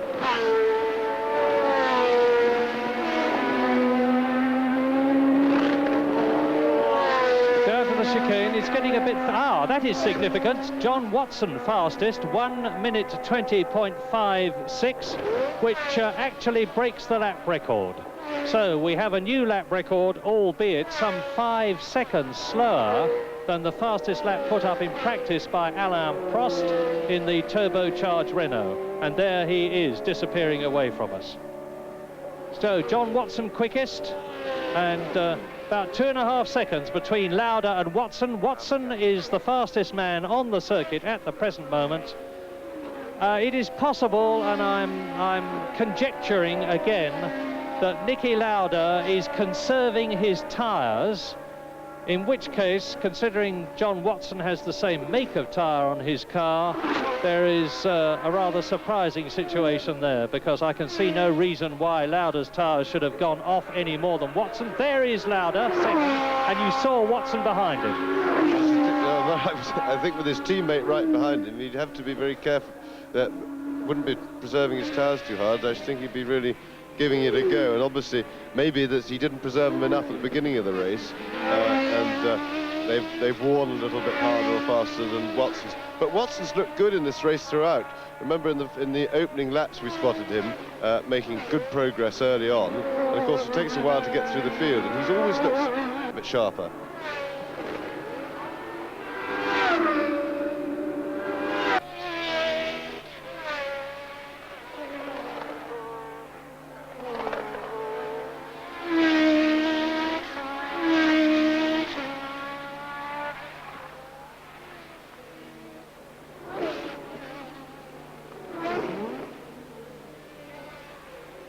You join us on lap 45 of this brightly sunlit, dry Belgian Grand Prix, where the order is still Keke Rosberg in the lead. Niki Lauda is second, John Watson is third, Riccardo Patrese is fourth, Derek Daly is fifth, and Eddie Cheever is in sixth position. But there have been a lot of changes since then. Niki Lauda actually lost his second place to Andrea De Cesaris, who was third when you left us on lap 13. De Cesaris held that position for a long time, but then mysteriously disappeared. And look at this now, John Watson in third place is right up with Niki Lauda, who is second. Yes, and John Watson is undoubtedly the man of the race at the moment. He's come from quite a long way back. He's just about caught his teammate Niki Lauda, but more important than that, he is in fact closing, albeit slowly, on Keke Rosberg, who is in the lead. And this is the important thing, because we're into a teammate situation, and whatever their standing orders are, he's now 19 seconds behind Rosberg, but he was 23 seconds behind only about 4 or 5 laps ago, so he's catching Rosberg quite fast. Now, Rosberg may not as yet know if his team have been giving him signals only to Lauda, and therefore may be taking it easy in the lead. So first of all, we've got to make sure that Lauda is informed by his team to let Watson through because of the possibility of Watson winning the race, so there can be no question of number 1 or number 2 here, I wouldn't have thought. And then, of course, it's a question of whether Rosberg can actually respond to this terrific charge being put on by John Watson. And to bring you fully up to date, as Watson visibly gains on Niki Lauda, let me quickly establish that Alain Prost, who was 6th when you left us, has slipped right down the field and is out of the World Championship point situation. And look at this, Watson is now up and coming to try to take Niki Lauda, who is in 2nd position. This is the 46th lap race in this 70-lap race. John Watson, I remind you, won the British Grand Prix in this same type of car last year. Down to the chicane, and we could very soon be seeing, as Watson is now right up into Lauda's slipstream, a new 2nd place man. Yes, I think Watson will have a go now, but Lauda didn't help him through previously when he showed him his nose, but there he goes. Niki doesn't fight it, and John Watson straight through into 2nd place, and now comes the interesting bit. Here's a bit of a replay, which we missed. We had a bit of a mess up there. Belgian television are really not doing us very proud today with their service, but well, Watson through and clearly pulling away from Niki Lauda. Now we must watch very carefully to see whether the gap between Keke Rosberg, the race leader, who has been in this situation since lap 1, diminishes. So, lap 47, and Keke Rosberg in the Williams leads John Watson. There he is in 2nd place, and Niki Lauda in 3rd, and there's still a long way to go. And off there, that, never mind who that was, because this is where the excitement of the race is. And Niki Lauda has very clearly decided to give John Watson best, so he's obviously in some sort of trouble. And that caption, of course, is now wrong, with Watson up into 2nd place. Patrese is still 4th, Daly 5th, and Cheever 6th. And as I have said before, this means that both the McLaren cars and both the Williams cars are in the top 6. John Watson, number 7, lives in London, and Bognor won 2 Grand Prix in his long career. He's one of the most experienced men in this race, because this is, believe it or not, his 126th Grand Prix. This Ulster man, who's got one of the Arrows cars in front of him to lap. Down to the chicane. Now, I hope they will let us see Rosberg and then Watson going through so that we can take the gap between them. There's the Brabham BMW. 19 seconds is the answer. That is the gap that we've got to watch. Yes, it does look as if Rosberg has steadied that gap, whereas it was closing before. I think he must have got the message from the pits that Watson was coming through and closing on him, and I think, as I surmised earlier, he's been able to step up the pace. He was probably operating his speed to Lauda behind him, who wasn't making any impression. And but we'll keep a careful eye on that gap, because it may just be that Watson can still keep closing. Rosberg's looking a little bit twitchy going into that right-hander there. He didn't seem to get quite as much bite at the front, and it may well be that the tyres are getting a little bit worn now on everybody's cars and are beginning to struggle, but probably not for John Watson, because he has recently, in the last 7 or 8 laps, put up the fastest lap of the race so far. What an incredible comeback John Watson has made in the last 2 years, because there was a danger of him losing his job before last year with the McLaren team, and he responded to that. As we look at Keke Rosberg in the lead, Watson responded by finishing 3rd in Spain, 2nd in France. He won in Britain, 2nd in Canada, 6th in the World Championship. And this year, he's been doing extremely well, because in Brazil, on the revised positions after the disqualifications, John Watson finished in 2nd place, and he's 5th equal in the championship with Derek Daly at the present moment. There is the race leader, Rosberg. Now, we're into lap 49, lap 50 now. That's 5/7 distance. And I'm desperately watching in the hope that we will be able to see Rosberg and then the 2nd place man, John Watson, going through the same point, so that I can give you the gap in time between them and see how it compares with that 19 seconds. But on lap 50, it is Rosberg leading, Watson 2nd, Lauda 3rd, Patrese 4th, Daly in 5th position, Cheever in 6th place, Jacques Lafitte in 7th place, and the leader, Keke Rosberg, has lapped everybody up to Jacques Lafitte, who is 7th, followed by the lapped Elio De Angelis in 8th position, and in 9th position is Jochen Maas in the march. Lap 50. Now there is Lafitte, followed by Rosberg. Lafitte in 7th place in the V12 Talbot, the car which he says is too old, too slow, too heavy. And Rosberg is through. We didn't see it, but Rosberg has passed him at the chicane entry to the finishing straight, the Jackie X chicane. And Rosberg is now into his 51st lap. I look at the tyres, they look good. Rosberg is taking the same line all the way round. This very determined Finnish driver. Yes, he does seem to be well in command. He seems so far from following of the gap to have responded very much to Watson's little charge. As he came through, he's lifted up his own speed a bit, and the gap is still hovering around the 19-second mark. So Rosberg has met the challenge very easily, and it doesn't augur well for us to get an exciting grandstand finish, I'm afraid, at the moment. Keke Rosberg, number 6 that we're looking at now, is of course the man who took the seat in the Wolf team that James Hunt vacated. So maybe, James, you could have been leading the Belgian Grand Prix if you'd stayed on. Well, that's a fairly abstruse bit of rationale, Murray, but I'm much happier sitting here watching it. No, Keke's a very good driver. That was his first break in Formula 1. He did an excellent job in an extremely bad car in the Wolf team. There he's just going past a tail ender. It was a very poor car indeed, which was one reason that I got out halfway through the season.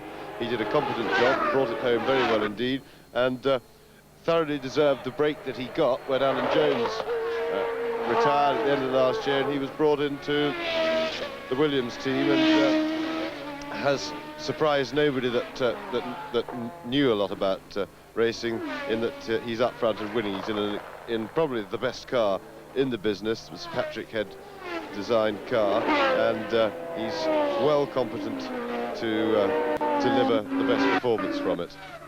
This looks like another tour de force for the quite incredible Williams team, who produce the most reliable motor cars in Grand Prix racing. And there is Frank Williams and Peter Collins with the clipboard, the team manager, as Riccardo Patrese goes through. Reutemann last year actually over a couple of seasons did 15 consecutive races and finished in the World Championship points, a quite unparalleled achievement in his Williams. Alan Jones, of course, was world champion in 1981, won his last race at Caesars Palace at Las Vegas, all thanks not only to the driving brilliance of Reutemann and Jones, and we're looking, by the way, at Eddie Cheever, who is in 6th position in the Talbot, but also to the reliability of the Williams, which seems to be showing up again, with not only Keke Rosberg in the lead, but with Derek Daly, number 5, in 5th position. Derek Daly in his first race in the Williams, so there's 3 firsts, as it were, at the present moment. 2 first appearances of the 08 Williams cars, and a first appearance of Derek Daly in that car. And the Irishman has at last got the break that he has so richly deserved for so long. And there he is. That is Derek Daly. That was Derek Daly. Jacques Lafitte, Eddie Cheever.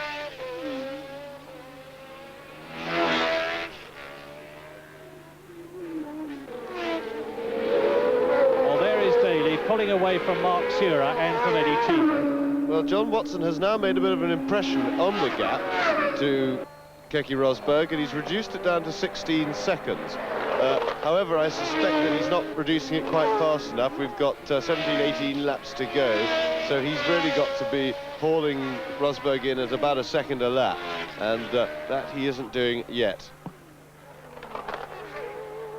Well, it's a long way from being over as far as Keke Rosberg is concerned, as Eddie Cheever comes up to take Mark Sura. Mark Sura, incidentally, in the orange car there, the Arrows, driving his first Grand Prix since South Africa when he broke both his ankles, as he did in last year's South African Grand Prix. And I would imagine that Mark is dreading next year's Kyle Army at the rate that he's destroying himself in South Africa. But he's quite fit again now, finds it easier to drive than to walk. And we're looking down on a fairly empty circuit, but it gives you a good idea of what Zolder is like. And that is a Brabham BMW, and it must therefore be Patrese car. I think I saw Patrese walking away, yes, the white helmet there. Oh. That looks like it's in the fencing rather than the breakdown. It's rather hard to see from this angle, but it does look to be... Well, this is lap 54. And with Patrese, number 2, out of the running, that means somebody else went off then. Somebody speaking. That was the other Brabham. That's Piquet. Well, the Brabhams are really hitting trouble on this lap. Piquet not in the World Championship points running, of course, but with Patrese out of the running, that means to say that Derek Daly, in his first race in the Williams, goes up to 4th place. Well, thinking about that, they can't have been too far from piling into each other. Piquet didn't miss Patrese's parked car by very much at all, and that would have been a somewhat spectacular way for the two teams to finish in separate accidents parked against each other. But anyway, Piquet went down the grass, made lots of fuss and bother, but managed to get it going again. Lap 54. Keke Rosberg is leading John Watson by 16 seconds. Niki Lauda is in 3rd position. Derek Daly comes up to 4th place. Eddie Cheever is in 5th position. Turbotriebwerk seit Kyalami nicht gearbeitet hat. Man hat erst, ob Sie es glauben oder nicht, vor 3 Wochen begonnen, den Unfallschaden von Piquet in Kyalami, und das war immerhin Ende Jänner, noch vor der Skiweltmeisterschaft in Schladming. Man hat erst vor 3 Wochen begonnen, diese Unfallschäden zu reparieren. Wie weit Brabham mit dem BMW Turbo jetzt schon sein könnte, hätte man sich rechtzeitig um eine Weiterentwicklung des Chassis gekümmert, das kann ich Ihnen getrost selber überlassen zu urteilen. Rückstand von Lauda 32 Sekunden auf Rosberg und 16 Sekunden auf Watson, aber 26 Sekunden Vorsprung auf Derek Daly. Zu fahren noch 15 Runden. Das heißt, Lauda könnte theoretisch ruhig 1,7, 1,8 Sekunden pro Runde nachlassen und immer noch den 3. Platz behalten vor Derek Daly. Außer Daly sollte jetzt ungewöhnlich schnell werden, aber das wage ich zu bezweifeln. Daly 4., Cheever 5. und dann Lafitte, De Angelis, Maas, Prost, Piquet, Serra, Sura und Bösel. Nach dem Ausfall von Patrese nur noch 13 im Rennen.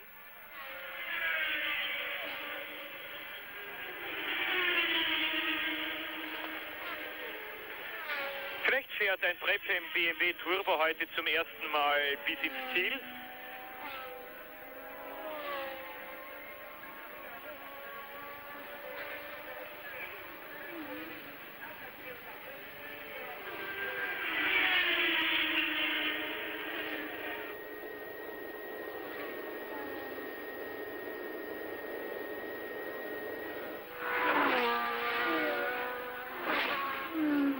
Nur 2 Turbos noch im Rennen. Alain Prost mit dem Renault 9. Nelson Piquet mit dem Brabham BMW 11. Rosberg überrundet Jochen Maas. Boxenstopp von Jacques Lafitte. Eine Runde Rückstand, 6. Platz und jetzt... With 13 laps to go, we have Rosberg leading, Watson moved up into 2nd, Lauda 3rd, Daly 4th, and Eddie Cheever in 5th position for the Talbot Ligier team. The retirements up to date have been Giacomelli, Salazar, Arnoux, Mansell, Henton and De Cesaris. Petresi has just spun out, as you saw, and nearly joined by his teammate Piquet, who I think was having a good look at Petresi's crash and nearly went off himself. I think the situation now is almost a fait accompli. I think that barring any mechanical problems, Rosberg is going to win his first Grand Prix, and I sincerely hope so. It'll be a fantastic debut for the new Williams. We now return you back to Murray and James. Very miserable about the motor car, extremely unhappy because he has won several Grand Prix in what was the Ligier and is now the Talbot, as we look down the absolutely clear finishing straight with the knowledge that Keke Rosberg, the race leader, is on lap 57, still followed by John Watson in second place with a 16-second gap between them. Niki Lauda is still third, Daly is still fourth, Cheever is still fifth, and there was Cheever, and there is Nelson Piquet, who has regained the circuit. This is Piquet, the world champion, and he once again is going to score no points in the 5th Grand Prix of 1982.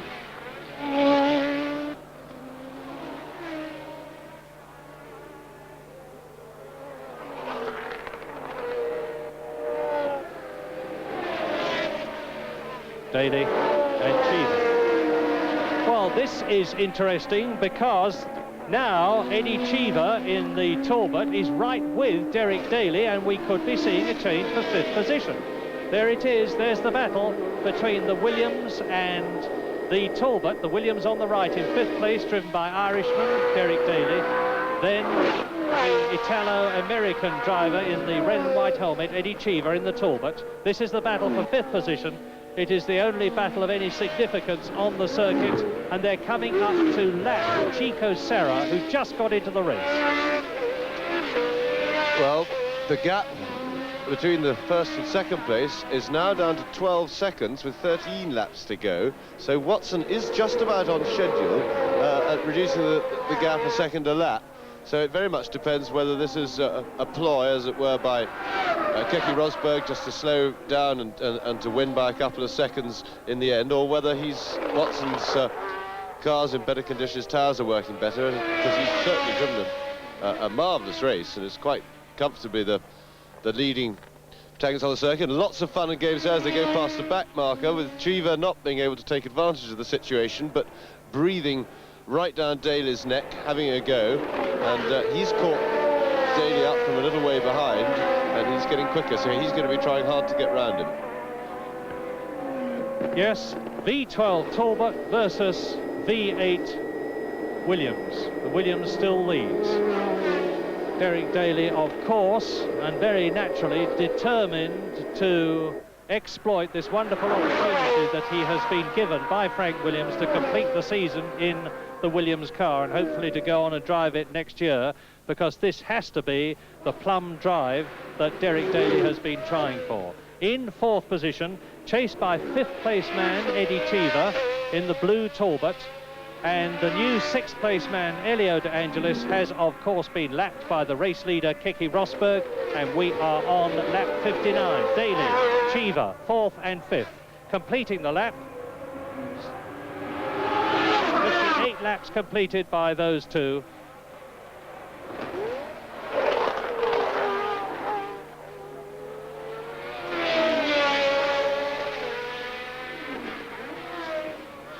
Williams leads, McLaren 2nd, McLaren 3rd, Williams in 4th place, Talbot in 5th place.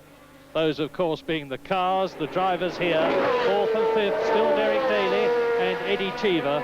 And Eddie Cheever, number 25, is 25 years old and has no less than 50 Formula 2 races behind him.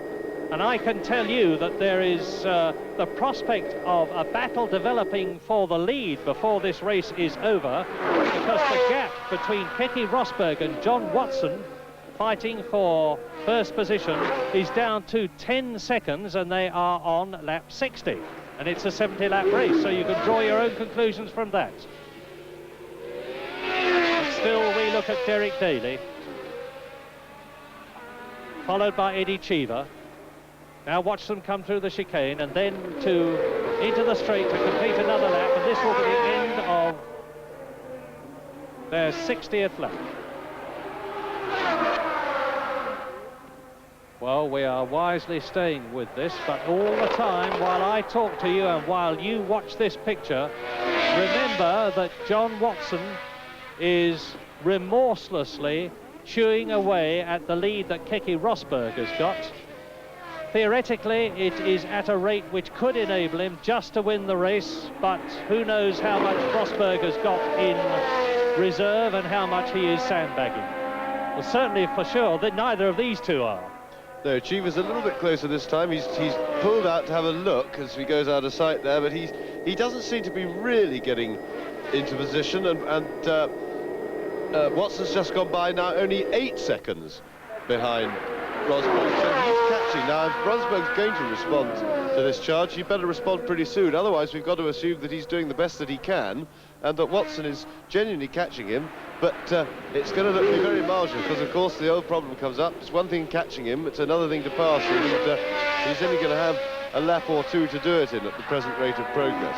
Meanwhile, Cheever has got his hands full trying to get past Daly, who's a pretty hard, competent driver and won't make it easy for Cheever to pass. At the moment, Cheever's really looks a bit bereft of ideas to find a way round. Well, they've completed their 60th lap, which means, of course, that they and the leaders are on their 61st, as we see Derek Warwick in the Tolman come down towards us. And there is Nelson Piquet, the world champion, and that is down there is Derek Daly. So clearly, Cheever has harried him off the course. I'm not suggesting for one moment that he pushed him off, but Derek Daly was absolutely at 10 tenths, no doubt about that, and he has lost the car at a point I can't identify in that close picture as Watson goes through. Now, Watson, therefore, is on his 62nd lap, and we're waiting for the next car, which should be Niki Lauda. So there is only one Williams left in the race, and it's that one. That is Keke Rosberg, the race leader on lap 62 out of 70. 7 seconds only is the gap, and very soon John Watson will be able, on some parts of the course, to see the man that he's got to catch, and there is a bitterly disappointed Derek Daly, helmet off, walking home, to explain to Frank Williams and Patrick Head what went wrong. I don't think I would like to be part of that interview very much, but there is a man for whom, touch wood, nothing has gone wrong in this race. The race leader, and that is Keke Rosberg, and that means that up into 6th position now comes Jochen Maas, well lapped, of course, but nevertheless in with a World Championship point, and he is behind the 5th place man Elio De Angelis, the 4th place man Cheever, the 3rd place man Lauda, the 2nd place man Watson, and that man, the leader, Keke Rosberg, who is on his 62nd lap. Viele andere Grand Prix-Fahrer in Monte Carlo, hat lange in Heidelberg gelebt, ist ja früher, das habe ich Ihnen glaube ich schon erzählt, für den Österreicher Kurt Bergmann Formel V-Rennen gefahren. Erstes Rennen, glaube ich, 1974. Außerdem hat Keke Rosberg Häuser auf Ibiza, in England, sammelt nicht nur luxuriöse Wohnungen und Häuser, sondern auch Luxusautos. Er hat sich kürzlich einen Ferrari 375 GTB gekauft, hat jetzt einen silbernen Mercedes, den gleichen Wagen wie Niki Lauda, hat sehr, sehr viele Autos, hat auch einige Rennautos gekauft, die ja eine relativ gute Wertanlage darstellen. Rosberg fährt heute seinen 40. Grand Prix und wird, wenn es so weitergeht, zum ersten Mal gewinnen. Erster Grand Prix für Keke Rosberg, Kyalami 1978, damals mit dem Theodore. Rosberg und die ehemalige Skirennläuferin Divina Gallica, kennen Sie vielleicht noch, 8 Runden noch, haben sich damals am Steuer dieses Wagens abgelöst. Große Chance für Rosberg war zunächst einmal ein privater Wolf. Und dann kam es zum Zusammenschluss des Wolf-Teams mit Fittipaldi. Ja, und dann haben eigentlich die vielen Nicht-Qualifikationen für Keke Rosberg begonnen. Erstaunlich, wie er zu Williams gekommen ist. Williams hat eine Liste von 8 Fahrern im vergangenen Winter. Das ist Jochen Maas. Schaut aus, als würde er bewusst und absichtlich jetzt ausrollen. Maas lag an der 6. Stelle, also innerhalb der Weltmeisterschaftspunkteränge. Motorschaden offenbar, Sie haben gesehen, der rauchende March. Damit ist dieses so unglücklich verlaufene Wochenende für den deutschen Maas endgültig vorbei, lag an 6. Stelle und ist ausgeschieden, und damit wird Alain Prost doch noch einen Weltmeisterschaftspunkt holen, denn Prost, 2 Runden Rückstand, ist jetzt 6.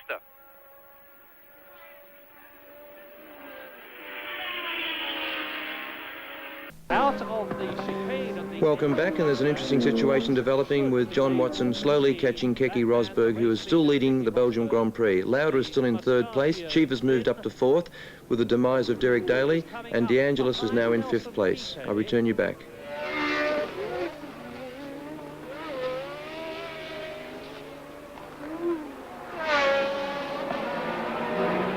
There are now 6 laps to go, and John Watson is within 6 seconds of Keke Rosberg, who's just gone through. Now, the next man into our shot should be, and it is, John Watson in 2nd place, ahead of his teammate Niki Lauda, and therefore, at the rate Watson is catching Rosberg, he could still win the Belgian Grand Prix.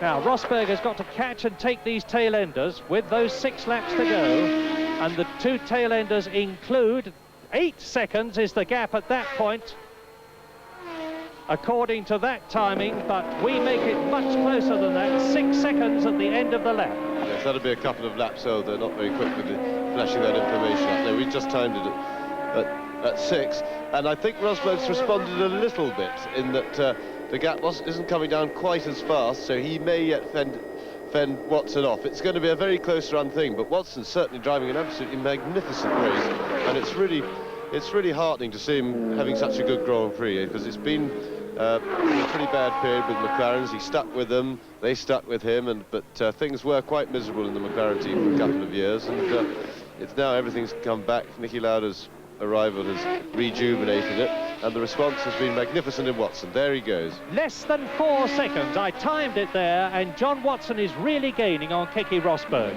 Rosberg was undoubtedly held up, getting past Chico Serra. Now he's got to get past Nelson Piquet, but by the same token, John Watson has got to get past Chico Serra. There is Serra, there is Watson. We are on lap 66 in this 70-lap race. Rosberg's looking very tired. I think I could see his head lolling about a little bit there, which won't help. He's got the turbo in front of him. He's not letting him through with Piquet, or wasn't there. So it's all coming to a bit of a fraught finish for Rosberg, because I would think he would be I'd expect him to be very tired by now on this pretty demanding circuit. 4.5 laps to go. There is Watson coming up to Serra. Is Serra going to let him through? The lucky thing for Watson is that he's got the straight in front of him as he caught Serra, so he's gone straight past him anyway. So that worked out very well for John. John Watson, his 126th Grand Prix. He has 2 Grand Prix victories behind him. Keke Rosberg, that we are looking at, has none. Now I won't say we don't need a stopwatch, because we certainly do, but it is for sure that John Watson can see Keke Rosberg, and that he knows who he is catching, and that if he can catch and pass him, and look how much closer he is to him now, he will win the Belgian Grand Prix. Lap 66. Yes, let's hope. He should be all right with Piquet for lapping him, because Piquet is a very experienced driver and will therefore understand and know the situation that's going on. He will have spotted that he's dealing with the battle for the lead, so hopefully he'll get out of the way and let Watson through. 2.92 seconds is the gap, and they go into lap 67. And John Watson, remember, has caught and passed his teammate Niki Lauda, and they are equal #1 drivers. He is now right up with Keke Rosberg, and it was 2.92 seconds when they started this lap. We will be able to watch them and give you the gap, but for sure it's going to be visual very soon. Yes, I think it's visual already. Watson's Piquet was good. He let Watson right through. There you are. That's Rosberg just in front down the straight. So it's all down to the last charge for the line. Lap 67, Rosberg leads, Watson gaining, Lauda is in 3rd position, in 4th place it is Eddie Cheever, in 5th place it is Elio De Angelis, in 6th position Nelson Piquet. 3 laps behind, but still in with a World Championship point, and that would be his first of 1982. Here's the leader, Rosberg, Watson, 2.5 seconds. Watson has taken nearly half a second out of Rosberg's lead since I last timed them. This is lap 67, coming up to the end of it. 80-lap race. The leaders, first and second together, long way ahead of Niki Lauda, third, Eddie Cheever, fourth, Elio De Angelis, fifth, Nelson Piquet in sixth position. And in seventh place, incidentally, is Chico Serra, the man that they have just lapped. I should think 4 laps behind them. That's how quickly the leaders are going in comparison with the men behind them. Lap 68. Rosberg, Watson, and now Rosberg and Watson are both closing up on somebody that they are going to lap, and this could be a problem for one or both of them. Well, of course, the problem, the disadvantage always rests with the guy in the lead, because he's the only person with anything to lose if they do get into trouble with back markers. But there goes Rosberg safely round one of them, but there's a bit of traffic in front. Watson still very close behind, but not quite close enough yet. He needs a little bit of help there to get enough time to pass. And Watson has passed Raoul Barcel again. That was the man that Keke Rosberg passed. And now Watson is tackling Eddie Cheever, and he's passed him. It's going to be an absolutely terrific last 2 laps. They're coming into lap 69 now. The gap is 0.97 seconds, less than 1 second in this unexpectedly tremendously exciting finish to the 1982 Belgian Grand Prix. And there is no doubt at all about the fact that Keke Rosberg will now be a worried man, but he has a considerable amount of experience. On the other hand, John Watson has got even more, and he's now right up with him. Yes, Watson is now in a position to attempt to overtake, and Rosberg, you can see, is taking the left-hand side of the straight to make sure that he has the inside line when they turn into the chicane at the end. He's kept that all in one piece, but Watson will be looking for ways round. But I think Rosberg has the experience and the lack of inhibition to blatantly block for this time. I would think that it would be a poor effort if he let Watson pass. This circuit is not conducive to overtaking. 2 laps to go, but this is where Watson should be attacking if he's going to, but he's dropped back a bit. He wasn't really in a position to attack there for some reason. Down to the Boulderberg, and off goes Rosberg, and Watson is through. Change of lead. Rosberg goes out, hits the curbing at the side, and now, as the crowd waves, let's have a look at it again. Rosberg, now let's see where Rosberg stepped out.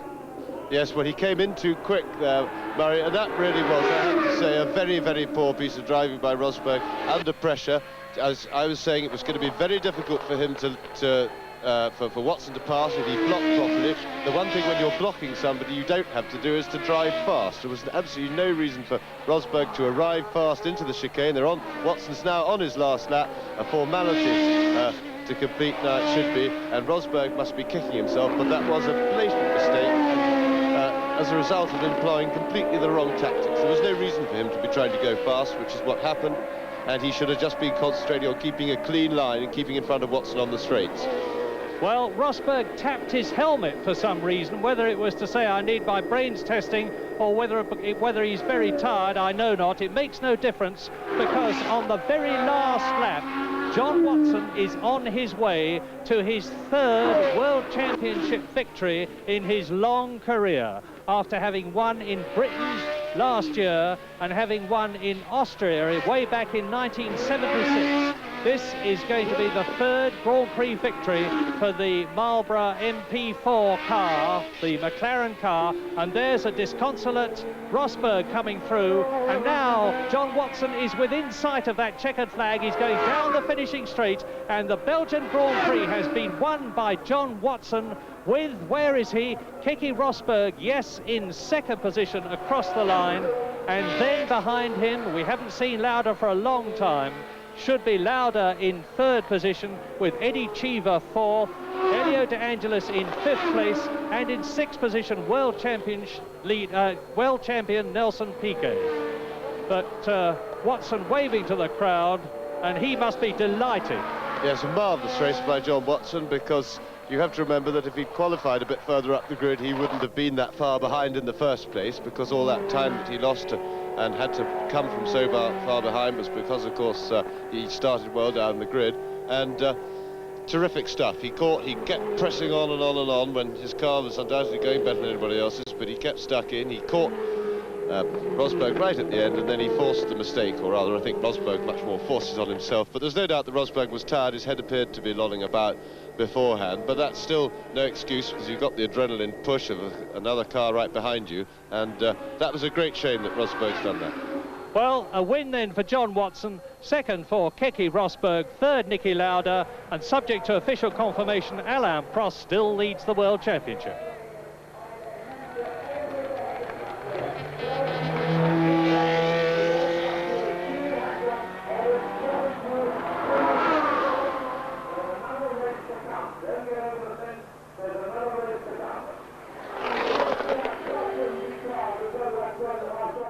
Minute 8 Sekunden und 137 Hundertstel für Niki Lauda. Nur diese drei in der gleichen Runde. Vierter Eddie Chiva auf Talbot, Rückstand eine Runde. Fünfter Elio De Angelis Lotus, Rückstand 2 Runden.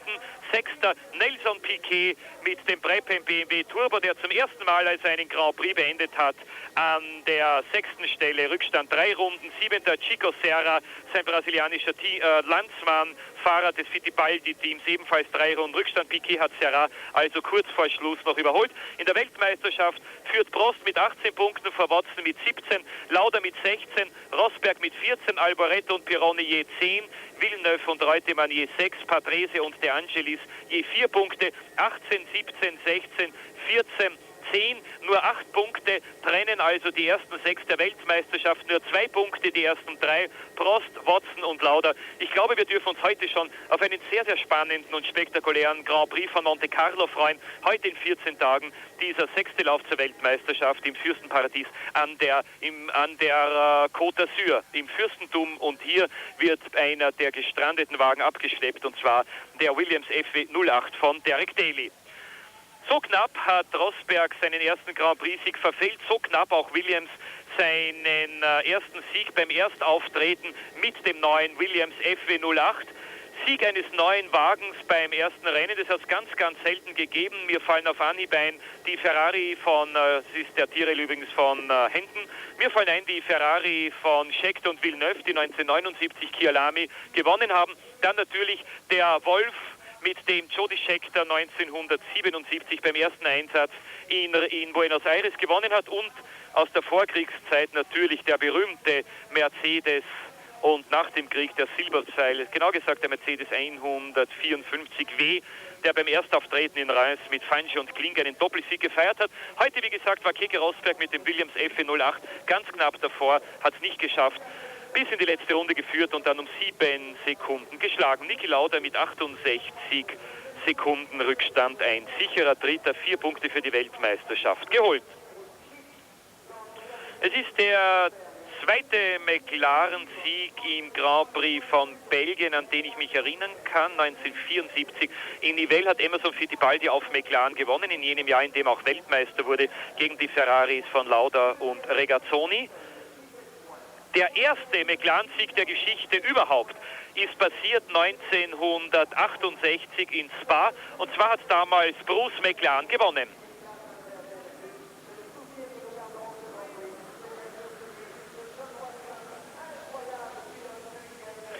Dieser belgische Grand Prix 1968, darf ich vielleicht für die etwas älteren Formel-1-Fans noch sagen, wenn sie sich sicherlich noch an dieses dramatische Rennen erinnern werden.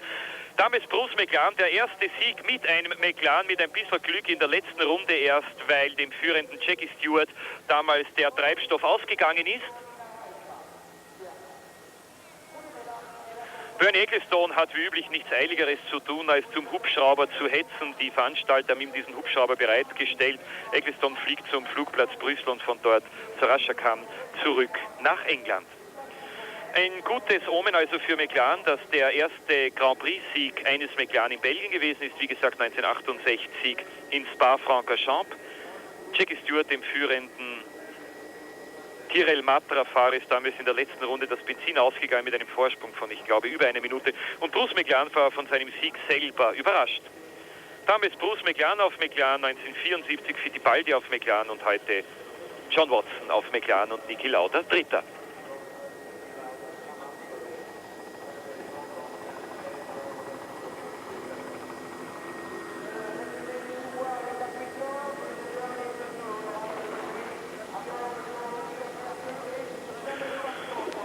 von der belgischen Regie, dass wir noch eine Minute auf Sendung bleiben können. Ich fürchte allerdings, dass sich das für die Siegerehrung nicht mehr ausgehen könnte. Noch einmal, John Watson gewinnt diesen durch den gestrigen tödlichen Unfall von Gilles Villeneuve tragisch überschatteten Grand Prix von Belgien auf McLaren vor Keke Rosberg, Niki Lauda, Eddie Cheever, Elio De Angelis und Nelson Piquet. In der Weltmeisterschaft liegt Niki Lauda an der dritten Stelle, aber nur 2 Punkte hinter dem führenden Franzosen Alain Prost mit dem Renault Turbo, der heute 10 Runden vor Schluss ausgeschieden ist. Nächster Grand Prix für Sie, meine Damen und Herren, heute in 14 Tagen in Monte Carlo. Bis dahin, danke fürs Zuschauen, noch einen schönen Sonntagnachmittag und auf Wiedersehen. Champion Nelson Piquet. And that makes things really close for the World Championships. Prost still leads, just 1 point ahead of John Watson, who's 1 ahead of Lauda. Rosberg 4th, and Alboreto and Pironi tie for 5th. And it's a very cool and relaxed John Watson giving his view of his 3rd Grand Prix win to Simon Taylor. The 7 laps from the end, I saw Williams spin off into the catch fencing. I thought, wonderful. I mean, now all I have to do is cruise home. I've won the race. And it took me 2 laps to realise that it wasn't Rosberg, but Daly, his teammate, in the catch fencing. So I had to go again, and I was angry with myself for allowing myself to believe something which wasn't what I saw. And then on the penultimate lap, he got a little bit wide, Rosberg got a little bit wide around the back of the circuit, and I was close enough to take advantage, and this time it really was the lead. And I won the race. When you came up to pass Nicky, did he give you any problems, or did he simply wave you by? Well, Nicky actually, I thought, behaved atrociously. I mean, for a driver of his experience, and he deliberately blocked me and did everything he could to stop me passing. But in all truth, no, he was a normal Niki Lauda, a perfect gentleman on the racetrack, and he saw what was happening. He saw that I was catching him much quicker than he could go, and you know, good drivers don't stop other drivers overtaking. It's as simple as that, and it's in the interest of the team more than the individual to have one car higher than the other if it's possible. John, in among all the rejoicing with your splendid 3rd Grand Prix victory, we alas can't forget the accident yesterday that cost the life of Gilles Villeneuve. Do you think that Formula One has any lessons to learn from Villeneuve's accident? Motor racing is very dangerous. That's a fact that everybody is aware of, drivers, everybody involved in it. And an accident yesterday, like with Gilles, was a very sad situation. It's an outstanding driver lost his life through what was, in my opinion, a pure motor racing accident.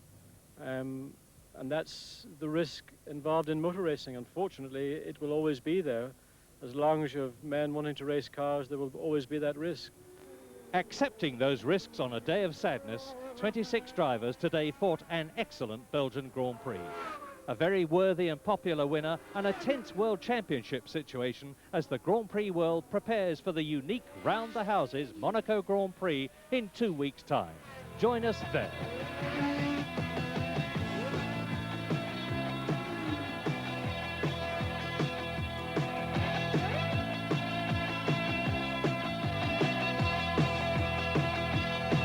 Monaco Grand Prix.